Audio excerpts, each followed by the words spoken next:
Okay, तो फिर हम आज शुरू करने वाले हैं हमारे पास बायोमोलिक्यूल्स, एक बड़ा इंपॉर्टेंट टॉपिक। और मैं आपको बता दूं कि बायोमोलिक्यूल्स पढ़ते ही हमारे पास जो गोल्ड बैच में जो हम पढ़ रहे हैं हमारे पास सेल वाला यूनिट क्या हो जाएगा, पूरा हो जाएगा। ठीक है, ये चैप्टर खत्म होते ही जो सेल का पूरा यूनिट है, इसमें हमारे पास cell the unit of life, cell cycle and cell division और बायोमोलिक्यूल्स, वो कंप्लीट हो जाएगा हमारे पास। और हमारे पास फिजियोलॉजी में जो थोड़ा सा पार्ट बचा हुआ है हम उसको भी क्या करेंगे, फटाफट खत्म करेंगे।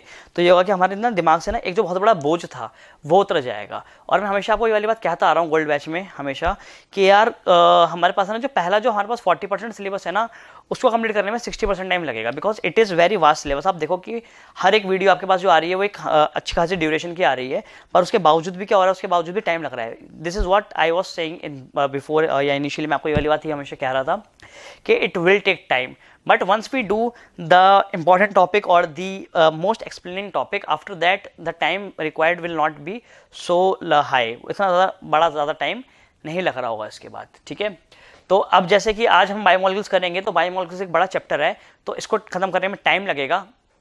और कुछ बायोमोलिक्यूल्स आप क्लास 12th में भी ऑलरेडी पढ़कर आ चुके हैं, या जो बच्चे हमारे पास सिर्फ 11th में पढ़ रहे हैं हमारे पास, तो वो इस बात का ध्यान रखेंगे कि बायोमोलिक्यूल्स ना बेटे एक बहुत ज़्यादा डिटेल वाला टॉपिक है। ठीक है ना, if you have given 100% effort in your human physiology part, then you should give at least 150% effort in this। ठीक है ना, बायोमोलिक्यूल्स में आपको बहुत ज़्यादा मेहनत करनी पड़ेगी, क्योंकि ना इसमें रिएक्शंस बेसिकली आएंगी, और उन रिएक्शंस में जो एंजाइम्स हैं, मैं खासकर एंजाइम्स वाले पार्ट की बात करूंगा जो मैं आज आपको करवाने वाला हूँ। ठीक है, उसमें क्या कर रहे होगे, उसमें आप इन सब चीज़ों का बड़ा ध्यान रख रहे होगे कि हमारे पास कि कौन सा एंजाइम है, ठीक है ना, वो किस तरह का एंजाइम है, वो किस तरह के हमारे पास रिएक्शन करवाया करता है, और उसको हमने कौन सी कैटेगरी में क्या कर रखा है, डिवाइड कर रखा है, क्लासिफाई कर रखा है। ठीक है जी, बस मैं आपसे ये कहना चाहता हूँ कि आपने जो आपका सिलेबस जो है, आप सिलेबस कह रहा हूँ, जो आपका टेस्ट जो है वो आप टेस्ट रेगुलर देते रहें। क्योंकि अगर आप किसी भी एक जो नीट क्वालिफाई कर चुका है बच्चा, अगर आपको कोई फ्रेंड हो या कोई भी ऐसा जना हो, सब पूछेंगे तो आपको यही बताएगा कि you should give the test. आपको अपनी डेली असेसमेंट की, डेली प्रैक्टिस की पता होनी चाहिए कि आप डेली प्रैक्टिस कर रहे हो और वो प्रैक्टिस अभी कितनी % ठीक आ रही है। ठीक है, आप इस बात का बड़ा ध्यान रखें। और मैं आपको सच बताऊं कि अभी आपने लास्ट वाला टेस्ट भी देखा होगा जो मैंने कल जो आपको टेस्ट बना के दिया था।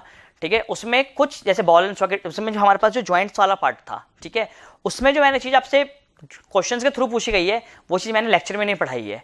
जिन बच्चों ने टेस्ट नहीं दिया ना, उन्होंने वाली चीज़ मिस कर दी है। ऐसे 3 से 4 सवाल थे जो मैंने उसमें नहीं पढ़ा रखे थे। ठीक है ना, मेरे पास यहाँ पे अगर रखे होंगे तो मैं आपको दिखा सकता हूँ वाली चीज़ें। ठीक है, जो मैंने कहाँ पे टेस्ट में पूछ लिए थे, पर वो मैंने नॉर्मल क्लासरूम प्रोग्राम में नहीं पढ़ाए थे, आपको मैंने लेक्चर में नहीं पढ़ाए थे। ठीक है ना, मैं ऐसा जान पूछ के कर रहा हूँ, मैं ये चाहता हूँ क्योंकि कि आप जो चीज़ें पढ़ रहे हैं उसको आप जाके क्या करें, टेस्ट दें। ठीक है ना, और टेस्ट दोगे तो मैं आपको क्वेश्चन की वेरिएशन दिखाऊंगा। नॉर्मल में क्लासरूम में कभी आपको क्वेश्चन की वेरिएशन नहीं दिखा पाता। दिस इज नॉट फिजिक्स और दिस इज नॉट केमिस्ट्री, यहाँ पे आपको क्वेश्चन में घुमा के दिखाऊंगा। ऑल्दो आज से मैं वाली शुरुआत करने वाला हूँ, जैसे मैं आज आपको एंजाइम्स पढ़ाने वाला हूँ, कि मैं जब आपको जो चीज़ पढ़ा रहा हूँ उसके साथ मैं आपको क्वेश्चंस भी दिखाऊं कि नीट में कौन से साल पे कौन सा वाला सवाल पूछा गया है। ठीक है ना, बट कई बार क्या होता है, कई बार ना हर टॉपिक में ऐसा करना ना बड़ा मुश्किल हो जाता है। ठीक है ना, क्योंकि ना हमें पेस भी बैलेंस करके रखना पड़ता है। इसलिए मैं चाहता हूँ कि आप लोग क्वेश्चंस दो, और आप सोचो कि यार जब मैं अपने लेवल पे इतनी मेहनत कर सकता हूँ कि मैं आपको रोज 10 क्वेश्चंस का वीडियो सोल्यूशन मैं आपको प्रोवाइड कर रहा हूँ। फिजिक्स वाले सर 20 क्वेश्चन कर रहे हैं या 25 क्वेश्चन कर रहे हैं, वो तो आपको डेली असाइनमेंट भी दे रहे हैं। सोचो ये वाली चीज़ आप। ठीक है, तो यहाँ पे टीचर मेहनत कर रहा है आपके साथ, तो आपको भी यहाँ पर क्या करनी है, मेहनत करनी है। ठीक है, मेहनत करनी है, और मैक्सिमम नंबर पे क्या करने हैं, अपने क्वेश्चन पेपर में ठीक कर आने हैं, और कम से कम आपके 650 नंबर पेपर में बनने चाहिए, तभी मुझे अच्छा लगेगा। ठीक है जी, चलिए जी, तो फिर हम आगे बढ़ते हैं और बात करते हैं किसकी, हम बायोमोलिक्यूल्स की। ठीक है, तो मेरे प्यारे बच्चों, बायोमोलिक्यूल्स का अगर मैं शुरू करता हूं तो बेटे देखो, बायो का मतलब क्या होता है, बायो का मतलब होता है हमारे पास क्या, लाइफ, और मॉलिक्यूल्स का मतलब तो यार आप जानते ही हैं। ठीक है ना, मॉलिक्यूल्स मतलब कि केमिकल्स और दी केमिकल सब्सटेंसेस।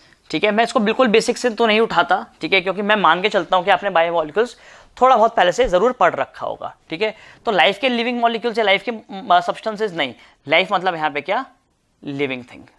ठीक है ना, लिविंग थिंग या लिविंग ऑर्गेनिज्म के अंदर जो मॉलिक्यूल्स बेसिकली जो सब्सटेंसेस मेरे पास पाए जाते हैं, ठीक है ना, उनको कहता हूँ क्या मैं, biomolecules. And they have their specific role. उनका जो रोल है मेरे प्यारे बच्चों, वो काफी ज्यादा स्पेसिफिक रहा करता है। ठीक है, तो कौन कौन से सब्सटेंसेस जो बेसिकली पाए जाते हैं।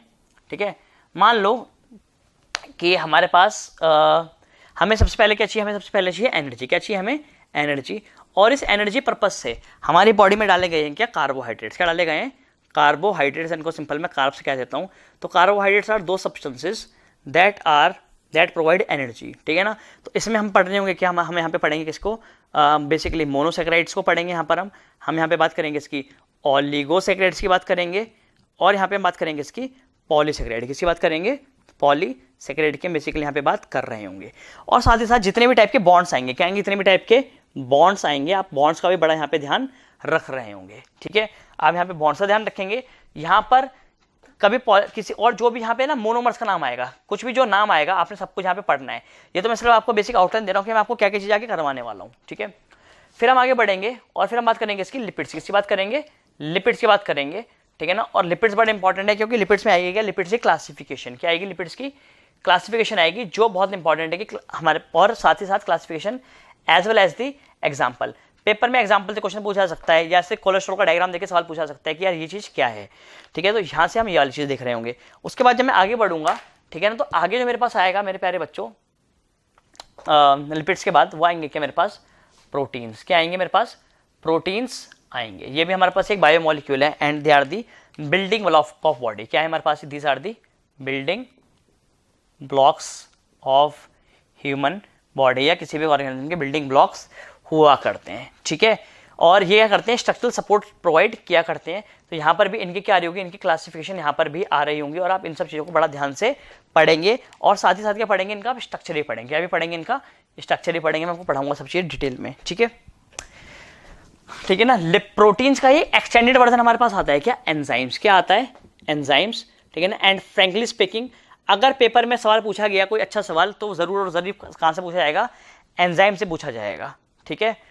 और एक और पार्ट यहाँ पे मेरे पास आता है किसका, विटामिन्स एंड मिनरल्स का, ठीक है ना। तो मैं विटामिन्स आपको यहाँ पे नहीं पढ़ाऊंगा क्योंकि वो चीज़ें मैं आपको पढ़ाता हूँ कहाँ पर, डाइजेशन में। कहाँ पे पढ़ाता हूँ मैं आपको, डाइजेशन में पढ़ाता हूँ, ठीक है ना। जो लोग डाइजेशन पढ़ चुके हैं उनको पता होगी कि वाली चीज़ मैंने डाइजेशन में आपको बहुत सही तरीके से करवा दी है। सारे के सारे विटामिन ए से लेकर कहाँ तक, के तक मैं आपको पढ़ा चुका हूँ, ठीक है। तो सर सबसे ज़्यादा इंपॉर्टेंट चीज़ जो इसमें आ रही है, हाँ वो आ रही है हमारे पास क्या, एंजाइम्स। क्या आ रहे हैं हमारे पास, सबसे इंपॉर्टेंट आ रहे हैं हमारे पास एंजाइम्स। तो आप एंजाइम्स को क्या करेंगे, ढंग से पढ़ेंगे। और मैं एंजाइम्स से पढ़ाना क्या कर रहा हूँ, अभी शुरू कर रहा हूँ। तो चलिए जी शुरुआत करते हैं कहाँ से, हम एंजाइम्स से। तो जी आगे बढ़ते हैं और यहाँ से पढ़ना शुरू करते हैं किसको, एंजाइम्स को। किसको पढ़ना शुरू करते हैं, एंजाइम्स को। तो अगर मैं आपसे पूछ लूँ कि एंजाइम्स क्या होते हैं, तो आप मुझे बता देंगे कि sir enzymes are basically proteins. क्या है हमारे पास, प्रोटीन्स हैं, जिन्हों कहता हूँ क्या मैं, they are proteinaceous in nature. Enzymes क्या करते हैं, बेसिकली हमारे पास प्रोटीन्स हुआ करते हैं। अगर मैं आपसे पूछ लूंगा कि कौन से प्रोटीन्स हुआ करते हैं, तो आप बोल देंगे सर ये हमारे पास ग्लोबुलर प्रोटीन हुआ करते हैं। क्या हुआ करते हैं, हमारे पास ग्लोबुलर प्रोटीन्स हुआ करते हैं। ये वाली बात ध्यान रखना, फाइब्रस प्रोटीन्स जनरली एंजाइम्स जरा काम नहीं करते, ठीक है। आपको मैं एग्जाम्पल बताता हूँ, आपने शायद पढ़ा होगा, ठीक है। आपने सुना होगा क्या कहते हैं कि मायोसिन एटीपीएस के बारे में सुना है आपने, मायोसिन एटीपीएस। तो मायोसिन एटीपीएस क्या है, मेरे पास एक एंजाइम है, ठीक है, एक एंजाइमेटिक पार्ट है किसका। अगर मैं मायोसिन का स्ट्रक्चर बनाऊं तो मायोसिन का स्ट्रक्चर आपने देखा होगा कुछ ऐसे हुआ करता है। और हम बोलते हैं कि जो हमारे पास मीरोमायोसिन है, जो मोनोमर है इसका मीरोमायोसिन, इट इज़ फिलामेंटस। क्या है वो, हमारे पास फिलामेंटस है। और हम एक्टिन को ग्लोबुलर कहते हैं और हम इसको फिलामेंटस कहते हैं। पर आप ध्यान रखना है कि ये वाला जो पार्ट है ना, ये फिलामेंटस है, क्योंकि ये एंजाइम की तरह बिहेव नहीं करता। जो भी चीज़ एंजाइम की तरह बिहेव करेगी वो ज़रूरी है कि वो क्या होगी, ग्लोबुलर ही होगी। यही कारण है कि इसका जो हेड होता है, ठीक है ना, वो क्या होता है, उसको हम कहते हैं क्या, ग्लोबुलर हेड। और ये जो ग्लोबुलर हेड होता है, it is actually the active ATPase. यही हमारे पास एटीपीएस हुआ करता है। तो आप इस वाली बात से क्या रखेंगे, ध्यान रखेंगे कि एंजाइम्स आर ग्लोबुलर नेचर। क्या ग्लोबुलर होते हैं हमारे पास, केमिकली दे आर ग्लोबुलर। अच्छा, ग्लोबुलर प्रोटीन्स होते हैं, पर एक एक्सेप्शन भी है हमारे पास। एक्सेप्शन ये है, आप ध्यान रखेंगे कि राइबोजाइम्स के बारे में, इसके बारे में ध्यान रखेंगे। There is an exception, that is the ribozyme.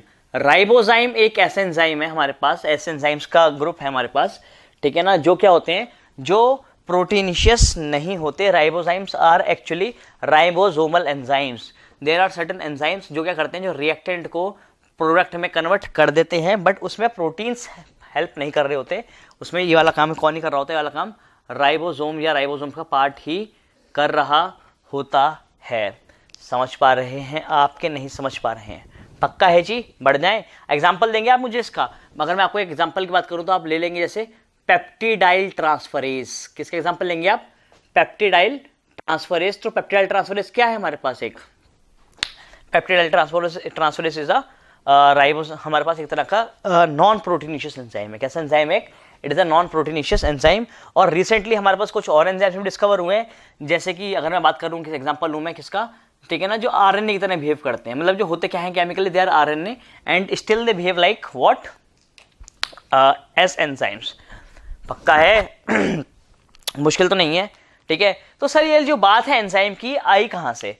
Actually एक साइंटिस्ट है जिनका नाम क्या था, इनका नाम था बुशनर। क्या नाम था उनका? आप इसको बुशनर पढ़ सकते हैं, आप इसको बुकनर पढ़ सकते हैं, कुछ भी पढ़ सकते हैं, ठीक है ना। ये बेसिकली किस पे काम कर रहे थे? ये ना ईस्ट पे काम कर रहे थे। किस पे काम कर रहे थे? ईस्ट पे। और ये देखते थे कि यार east is responsible for fermentation. East किसके लिए रिस्पॉन्सिबल हुआ करती है?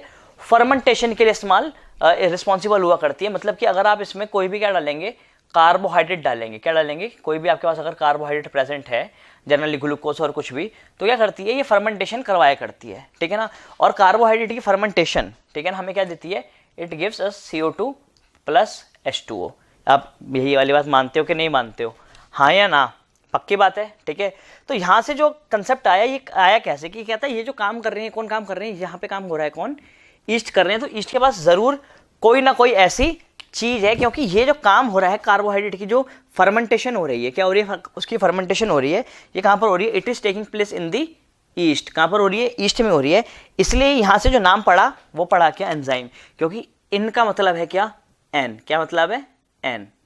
और ईस्ट का मतलब है क्या? जाइम। क्या मतलब है? जाइम। तो यहां से वर्ड आता है क्या? एंजाइम। एंजाइम कोई अलग से वर्ड नहीं है, ये एक्चुअली ईस्ट के नाम से ही निकाला गया है। इसको मिला के बोल दिया गया क्या? Enzyme. It means the yeast is working as enzyme, और yeast has something that works as an enzyme and catalyze this chemical reaction. So simply we can say that अगर हम किसी रिएक्टेंट में क्या डालेंगे, जैसे मान लो मेरे पास रिएक्टेंट है, उसमें जब हम ये चीज ऐड करेंगे, कोई एक एंजाइम ऐड करेंगे, तो it will give us the product. पक्की बात है कि नहीं है? हाँ या ना? इसका मतलब कि सर एंजाइम्स तो बॉडी में 24 घंटे प्रेजेंट होते होंगे, they are always present in the body? नहीं। इस वाली बात का आप ध्यान रखेंगे कि सारे के सारे एंजाइम्स हर एक टाइम पे बॉडी में प्रेजेंट नहीं होते। वो सिर्फ और सिर्फ तब बना करते हैं जब बॉडी को उनकी जरूरत होती है। ऑल एंजाइम्स आर नॉट, ये वाली स्टेटमेंट में आपको कुछ स्टेटमेंट इसलिए लिखवा दिया करता हूं क्योंकि ना ऐसी स्टेटमेंट कई बार असर्शन रीजन में पूछी जा सकती हैं। तो आप ध्यान रखेंगे कि all enzymes are not present all the time in the body, ठीक है ना, but they are formed when required. कब बना करते हैं? जब इनकी जरूरत पड़ा करती है, ठीक है ना, तब ये बनते हैं, अपना काम करते हैं और निकल जाया करते हैं, ठीक है। ये वाली बात ध्यान रखिए कि नहीं रहेगी? आसान है कि नहीं है? चलें सर, तो सर ये जो एंजाइम्स हैं हमें कहाँ मिल सकते हैं? ठीक है, देखो यार जहाँ पे मिलेंगे ना, ये उनके हिसाब से हम क्या करेंगे, इनका नाम भी हम रख देंगे। सर मतलब कि देखो देयर आर सर्टेन एंजाइम्स जो क्या करते हैं, जो सेल के अंदर काम किया करते हैं, ठीक है, और कुछ एंजाइम्स हमारे पास ऐसे हैं जो सेल के बाहर काम किया करते हैं। मतलब मैं समझाता हूं आपको। देखो यार, जैसे अगर मैं बात करूंगा ग्लाइकोलाइसिस की बात करूंगा, मैं ग्लाइकोलाइसिस की अगर मैं बात करूंगा, तो आप जानते हैं अच्छा, वैसे आप लोगों ने, मुझे उम्मीद है कि आपने ग्लाइकोलाइसिस थोड़ी बहुत पढ़ रखी होगी, ठीक है। जैसे कि मान लो मेरे पास ये सेल है, क्या है ये मेरे पास? Suppose this is the cell, और ये मान लो ये मेरे पास न्यूक्लियस है, ये ऊपर ER लगा हुआ है, और यहाँ पर क्या है, यहाँ पर मेरे पास पड़ा हुआ है माइटोकॉन्ड्रिया। क्या पड़ा हुआ है? माइटोकॉन्ड्रिया पड़ा हुआ है। और ये मेरे पास साइटोप्लाज्म है। क्या है ये? साइटोप्लाज्म। और यहाँ पे एक रिएक्शन हो रही है जिसमें बेसिकली जो ग्लूकोज है, क्या है, जो ग्लूकोज है, ग्लूकोज कन्वर्ट कर रहा है, हो रहा है किसमें? ग्लूकोज 6 फॉस्फेट में। अबे हाँ या ना? ये ग्लाइकोलाइसिस रिएक्शन है कि नहीं है? जानते हैं सभी लोग ये रिएक्शन ग्लाइकोलाइसिस हुआ करती है। और जो बच्चे 11th क्लास के हैं वो घबराए ना, ठीक है ना, वो बस इसको ऐसा एग्जांपल मान लें और इस वाली बात का ध्यान रख लें कि this reaction takes place in cytoplasm. कहां पर हुआ करती है? साइटोप्लाज्म में हुआ करती है, ठीक है, क्योंकि मेरे पास एक अच्छा एग्जांपल इससे बच्चे समझ पाएंगे, ठीक है। अब कहता है कि ये जो एंजाइम है हमारे पास, ग्लूकोज को ग्लूकोज 6 फॉस्फेट में जो एंजाइम कन्वर्ट कर रहा है, ठीक है, this enzyme is actually the hexokinase. कौन सा एंजाइम है हमारे पास? ये एक एंजाइम, इसको कहता हूं क्या मैं? Hexokinase. And this hexokinase is present in this cytoplasm. ये कहां पड़ा हुआ है हमारे पास? ये साइटोप्लाज्म के अंदर ये बेसिकली पड़ा हुआ है। ये जो पूरा साइटोप्लाज्म है हमारे पास, यहाँ पे ये सेल के अंदर यहाँ पे पड़ा हुआ है, ठीक है। तो ऐसे एंजाइम्स जो बेसिकली सेल के अंदर प्रेजेंट हुआ करते हैं, these enzymes are known as endo enzymes. क्या कहलाते हैं हमारे पास ये एंडो एंजाइम्स, या कुछ लोग तो बहुत शॉर्ट में ना एंडोजाइम से बोल देते हैं, जो टेक्निकली गलत है। एंडो का मतलब अंदर और एंजाइम मतलब आप जानते हैं एंजाइम्स, ठीक है ना। So there are like hexokinase is what is actually a endo enzyme, ठीक है। तो आप ध्यान रखेंगे जितने हमारे पास जो साइटोप्लाज्मिक एंजाइम्स हैं, जो साइटोप्लाज्म के अंदर प्रेजेंट होते हैं, ठीक है ना, they are what, they are endo enzyme.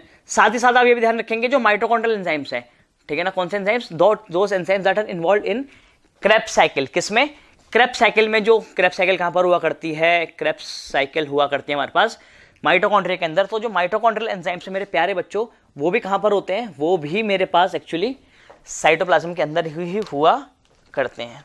याद रहेगी कि नहीं रहेगी मेरी बात, पक्का, मुश्किल तो नहीं है। चलें अब मैं आपको कुछ और बात बताता हूँ, ठीक है। जैसे कि आप जानते हैं कि हमारे पास, जैसे ही हमारे पास न्यूक्लियस हो गया, और मान लो न्यूक्लियस के ऊपर लगा हुआ है क्या, हमारे पास एंडोप्लाज्मिक रेटिकुलम, एंडोप्लाज्मिक रेटिकुलम के साथ यहाँ पर मान लो हमारे पास पड़ा हुआ है क्या, गोल्गी बॉडीज हमारे पास करके पड़ी हुआ करती हैं, जानते हैं आप, ठीक है। अब न्यूक्लियस से क्या आएगा, आरएनए आएगा। आरएनए यहाँ पर आके बैठेगा, राइबोसोम्स के ऊपर पड़े होंगे, ठीक है। ये क्या करेंगे, यहाँ से एंजाइम्स बनाएंगे। क्या बनाएंगे, ये एंजाइम्स, हमारे पास ये प्रोटीन्स बनेंगे। प्रोटीन्स की मॉडिफिकेशन होगी कहाँ पर, गोल्गी बॉडीज में, और गोल्गी बॉडी में बनने के बाद उन प्रोटीन्स को सेल के बाहर भेज दिया जाएगा, जो कहता हूँ क्या मैं, एक्स्ट्रा सेलुलर साइट्स। ये वाली बात आप जानते हैं, वाली बात आपको मैंने पढ़ा रखी है कहाँ पर, सेल वाले टॉपिक में, ठीक है। अब इनको क्या कर दिया गया, बाहर निकाल दिया गया। तो ये जो enzymes out of the cell भेजे गए, कहाँ भेजे गए हैं, आउट ऑफ द सेल भेजे गए हैं। जैसे कि मान लो कि बाहर पड़ा हुआ था कौन, कार्बोहाइड्रेट, कौन सा, कोई कार्बोहाइड्रेट मान लो पड़ा हुआ था। जैसे कि बाहर पड़ा हुआ था मान लो प्रोटीन, क्या पड़ा हुआ था, प्रोटीन, और हमें इस प्रोटीन को क्या करना था, ब्रेक डाउन करना था, ठीक है। तो अगर मैं बोलूंगा कि इसको ब्रेक करने के लिए जो पेप्सिनोजन आएगा, या अगर मैं उसकी एक्टिव फॉर्म की ही बात कर लूँ, कौन, जो मेरे पास पेप्सिन आ रहा होगा मेरे प्यारे बच्चों, ठीक है ना, वो एक्चुअली आ तो सेल के अंदर से रहा है, बट जो उसकी वर्किंग है, क्या है, जो वर्किंग है वो आउट ऑफ द सेल हो रही है। कहां पर हो रही है, सेल के बाहर हो रही है, और वो प्रोटीन को ब्रेक कर दे रहा है, किसमें, बोला करो यार, प्रोटियोस में और पेप्टोन्स में। तो ये जो रिएक्शन है, this reaction is actually taking place out of the cell, ये सेल के बाहर वाला काम हो रहा है। तो ऐसे एंजाइम्स, पेप्सिन वगैरह, ये कहलाए जाते हैं हमारे पास क्या, they are known as exo enzymes. क्या कहलाते हैं हमारे पास, ये एक्सो एंजाइम्स, जो बेसिकली सेल के बाहर काम किया करते हैं। और सिर्फ यही नहीं, जितने भी हमारे पास डाइजेस्टिव एंजाइम्स है, क्या है, जितने भी हमारे पास डाइजेस्टिव एंजाइम्स हैं, they all are exo enzymes. साथ ही साथ आपने सुना है हमारे पास लाइसोसोमल एंजाइम्स का एग्जांपल, या हमारे पास मैं क्या कह रहा था उसको, हमारे पास जो होते हैं एंटीबैक्टीरियल एंजाइम्स कौन से होते हैं, लाइसोजाइमल एंजाइम्स, ठीक है ना। तो वो भी क्या हुआ करते हैं हमारे पास, lysosomal enzymes are basically what, they are exo enzymes. वो सेल के बाहर निकल के क्या करा करते हैं, काम किया करते हैं, ठीक है। तो मोटे मोटे तौर पे एक अर्थ कह सकते हैं कि भाई एंजाइम क्या होता है, एंजाइम बेसिकली वो चीज होती है, ठीक है ना, जो एक रिएक्शन में किसी एक रिएक्टेंट को कन्वर्ट कर देती है किसी प्रोडक्ट में। जैसे हेक्सोकाइनेस भी क्या करता है, ये ग्लूकोज के अंदर ना एटीपी को तोड़ के एक फॉस्फेट उसके पास जोड़ दिया करता है, और किसी फॉर्मेशन होती है ग्लूकोज 6 फॉस्फेट, तो रिएक्शन को कैटलाइज करवा रहा है, ठीक है। वैसे प्रोटीन क्या है, प्रोटीन हमारे पास एक तरह का, प्रोटीन को ब्रेक करने के लिए पेप्सिन है, ये कैसे हमारे पास एक एक्सो एंजाइम है जो सेल के बाहर काम कर रहा है। कोई दिक्कत, मुश्किल तो नहीं है। अब बात आती है कि सर हम इन एंजाइम्स को, मान लिया सर हमारे डाइजेशन में हेल्प कर रहे हैं, हमें एनर्जी बना के दे रहे हैं, सारा काम ये हो रहा है, बैक्टीरिया को बॉडी में मार रहे हैं, पर बॉडी के बाहर इनका क्या काम है, क्या इनका बॉडी के बाहर भी कोई रोल है, या सिर्फ ये ऐसे ही है, मतलब बेफालतू के हैं, नहीं यार। एक्चुअली इन्होंने क्या करना, प्रैक्टिकल एप्लीकेशन बताऊं तो वो बहुत ज़्यादा इंपॉर्टेंट है। जैसे आपने सुना होगा किसके बारे में, एलाइसा के बारे में सुना है आपने, ELISA. ELISA is actually enzyme linked immunosorbent. ऐसा ये वाला जो टॉपिक है एलाइसा, ये मैं डिटेल में पढ़ाई करता हूँ कहाँ पर, ह्यूमन हेल्थ एंड डिजीज में, क्योंकि वहाँ पर आता है ये। And this is a chemical test that is used to detect the HIV, to detect the HIV, और we can simply say that AIDS के पेशेंट में हम इसको बेसिकली, एड्स के पेशेंट को पहचानने के लिए हम ये करा करते हैं। और क्या काम है जी इसका, और कोई बहुत इंपॉर्टेंट काम इसका एक और, these enzymes behave like the molecular scissors। कैसे काम करा करते हैं, ये molecular scissors की तरह काम किया करते हैं, और उन एंजाइम्स को कह दिया करता हूं मैं रिस्ट्रिक्शन एंजाइम्स, ठीक है ना। वो बेसिकली हमारे पास न्यूक्लियस हुआ करते हैं, क्या हुआ करते हैं, न्यूक्लियस हुआ करते हैं। They are used to cut the DNA को कटिंग के लिए काम आते हैं, तो DNA को ये बीच में से काटा करते हैं, ठीक है। और बताओ मुझे, और क्या रोल हो सकता है इसका, हाँ पार्टी में रोल होता है, पार्टी पार्टी पार्टी करने में बड़ी हेल्प करते हैं। सर किस तरह की पार्टी करती हैं ये? जैसे कि in the preparation of alcoholic beverages. कुछ लोगों के तो मुंह में पानी आ गया होगा, पिटाई पड़ेगी, ठीक है ना। ऐसी गंदी बात नहीं करनी यहाँ पर, मैं करता हूँ कभी ऐसी गंदी बात नहीं, ठीक है। तो कहाँ पर हमारे पास एल्कोहलिक बेवरेजेस में, अभी आपको मैंने एक रिएक्शन दिखाई थी ना कि हम क्या करते हैं बेसिकली, जब किसी, जैसे मान लो मेरे पास है C6H12O6, जब इस पर क्या करेगा, इस पर हमारे पास इसके हम फर्मेंटेशन करवाएंगे, ईस्ट जब इस पर काम करेगा तो मेरे प्यारे बच्चों ये इसको किस में ब्रेक कर देगा, एंजाइम से जो हम यहाँ पे डालेंगे, ठीक है। बेसिकली हम सैक्रोमाइसिस सर्विसिया एक एंजाइम होता है, कौन सा एंजाइम हमारे पास, मैं लिख दूँ यहाँ पर, घबराओगे तो नहीं, ये सारी चीज़ें ना आएगी हमारे पास, ठीक है। सैक्रोमाई पूरी फुल फॉर्म लिख रहा है, सैक्रोमाइसी सर्विसी, ठीक है ना। ये क्या करेगा, ये इसको तोड़ देगा किस में, ग्लूकोज को CO2 और C2H5OH में, ये बन गया कि हमारे पास इथेनॉल, ठीक है ना। इसके बहुत सारे यूज़ होते हैं हमारे पास, हम इसको क्लीनिंग के लिए यूज़ करते हैं बेसिकली इथेनॉल को हम एज अ पेंट इंडस्ट्री में हम इसको यूज़ करा करते हैं, ठीक है ना। हम इसकी कार्बोक्सिलिक एसिड प्रिपरेशन में यूज़ करते हैं, इसको हम एल्डिहाइड की प्रिपरेशन में यूज़ करते हैं। कभी कभी कुछ लोग, गलत लोग, इसको पार्टी पर्पस के लिए भी यूज़ कर लिया करते हैं, ठीक है। चल हमने वहाँ तक नहीं जाना, ठीक है जी। और क्या यूज़ है जी इसका, बेटे इसका बड़ा इंपॉर्टेंट यूज़ है, it is used in the production of, मतलब जो हमारे पास ये जो है एंजाइम्स, ठीक है ना, ये कैसे बिहेव करते हैं, ये कई बारी बड़े इंपॉर्टेंट काम होते हैं, ये लाइफ सेविंग काम भी करते हैं। जैसे कि हमारे पास स्ट्रेप्टोकाइनेस, क्या, स्ट्रेप्टोकाइनेस मेरे प्यारे बच्चों क्या है, एक एंजाइम है, क्या है, एक एंजाइम है। ऑब्वियसली बात, नाम के बाद एज आ रहा है तो क्या हो गया, तो एंजाइम हो गया हमारे पास। तो this streptokinase is what, this is actually a very important enzyme and that is used as a clot buster. कैसे इस्तेमाल होता है हमारे पास, ये as a clot buster, clot को हटाने के लिए। जब हमारे ब्लड वेसल्स के अंदर किसी पेशेंट के ब्लड वेसल्स के अंदर क्या हो जाया करता है, क्लॉट जम जाया करता है, तो वहाँ पर हम क्या करते हैं, इस एंजाइम को, स्ट्रेप्टोकाइनेस को हम बेसिकली इस्तेमाल किया करते हैं। मुश्किल तो नहीं है, पक्का। और क्या यूज़ है सर इसका, और कुछ एंजाइम्स का यूज़ आप बता सकते हैं, हाँ बड़ा आसान है। और किस एंजाइम का अगर मैं यूज़ बताऊँ तो जैसे लाइपेस होते हैं, क्या होते हैं, लाइपेस जो एंजाइम्स हैं, they are used in detergent industry, मतलब हमारे पास लॉन्ड्री इंडस्ट्रीज में along with the detergent formulation ये उसमें इस्तेमाल हुआ करते हैं। जैसे कि मान लो कि मैं यार समोसा खा रहा हूँ, ठीक है ना, तो समोसा यहाँ पे सब समोसे में से तेल तो नहीं टपकता, चलो मान लो यार मैं आलू कचौड़ी खा रहा हूँ, ठीक है ना, कचौड़ी में तेल भरा हुआ है और तेल का स्टेन यहाँ पे मेरी शर्ट पे लग गया, आपको छुटाना है। जैसे ये तो डार्क कलर की शर्ट है, पर व्हाइट कलर की शर्ट पे लगे तो बेटे बहुत गंदा लगेगा, मैं इसको पहन के पढ़ाने भी नहीं जा सकता।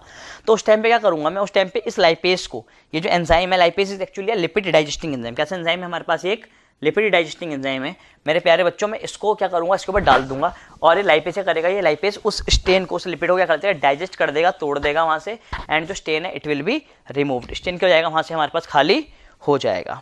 पक्का, बढ़ जाएं आगे, ठीक है। तो यहाँ तक आपको मेरी बात समझ आ रही है। So this was all about the, हमने ब्रीफली क्या करी, थोड़ी सी बात कर ली है किसकी, एंजाइम्स की। अब हम थोड़ा सा ना एंजाइम्स के अंदर तक घुसते हैं, ठीक है ना, और देखते हैं यार हमारे पास जो एंजाइम्स हैं वो बेसिकली किस तरह के हैं। ये तो हमने उसका मोड ऑफ एक्शन देख लिया कि सर वो कहाँ काम कर रहा है, वो सेल के बाहर काम कर रहा है या अंदर काम कर रहा है। बाहर काम कर रहा होगा तो हम एक्सो एंजाइम बोल देंगे, और अंदर काम कर रहा होगा तो क्या बोल देंगे, उसको हम एंडो एंजाइम्स बोल देंगे। पर उसके अलावा भी क्या है, कुछ और तरीके से भी हम क्या कर सकते हैं, एंजाइम्स को क्लासिफाई कर सकते हैं। जैसे कि आपको मैंने बताया कि एंजाइम्स आर प्राइमरली प्रोटीन्स, क्या है, प्रोटीन्स ही हैं। और इसी क्लासिफिकेशन के बेसिस पे मैं एंजाइम को दो क्लासेस में क्या कर दे रहा हूँ, डिवाइड कर दे रहा हूँ, ठीक है ना। दो पार्ट्स में मैं इसको ब्रेक कर देता हूँ केमिकल नेचर के बेसिस पे। सुनना, there are certain enzymes that are simply protein, क्या है वो हमारे पास, simply protein, so they are known as simple enzymes. क्या कहलाते हैं हमारे पास वो, simple enzymes. They have only proteinaceous part. Simple enzymes are those enzymes that are only proteinaceous, इनके पास प्रोटीन के अलावा कुछ और नहीं होता, दे आर प्रोटीनिशियस। मतलब कि ये हमारे पास पूरा एंजाइम है, ये हमारे पास एंजाइम है, और ये एंजाइम पूरा का पूरा कंप्लीटली क्या है, this is what, this is completely protein. ये पूरा प्रोटीन है, और प्रोटीन के अलावा इसके पास कुछ और नहीं है। ये अमेज़न की सेल नहीं लग रही, ऐसा करके मैंने बना दिया स्माइल, अमेज़न पे जो आती है, चलो आप समझ जाओ, ठीक है।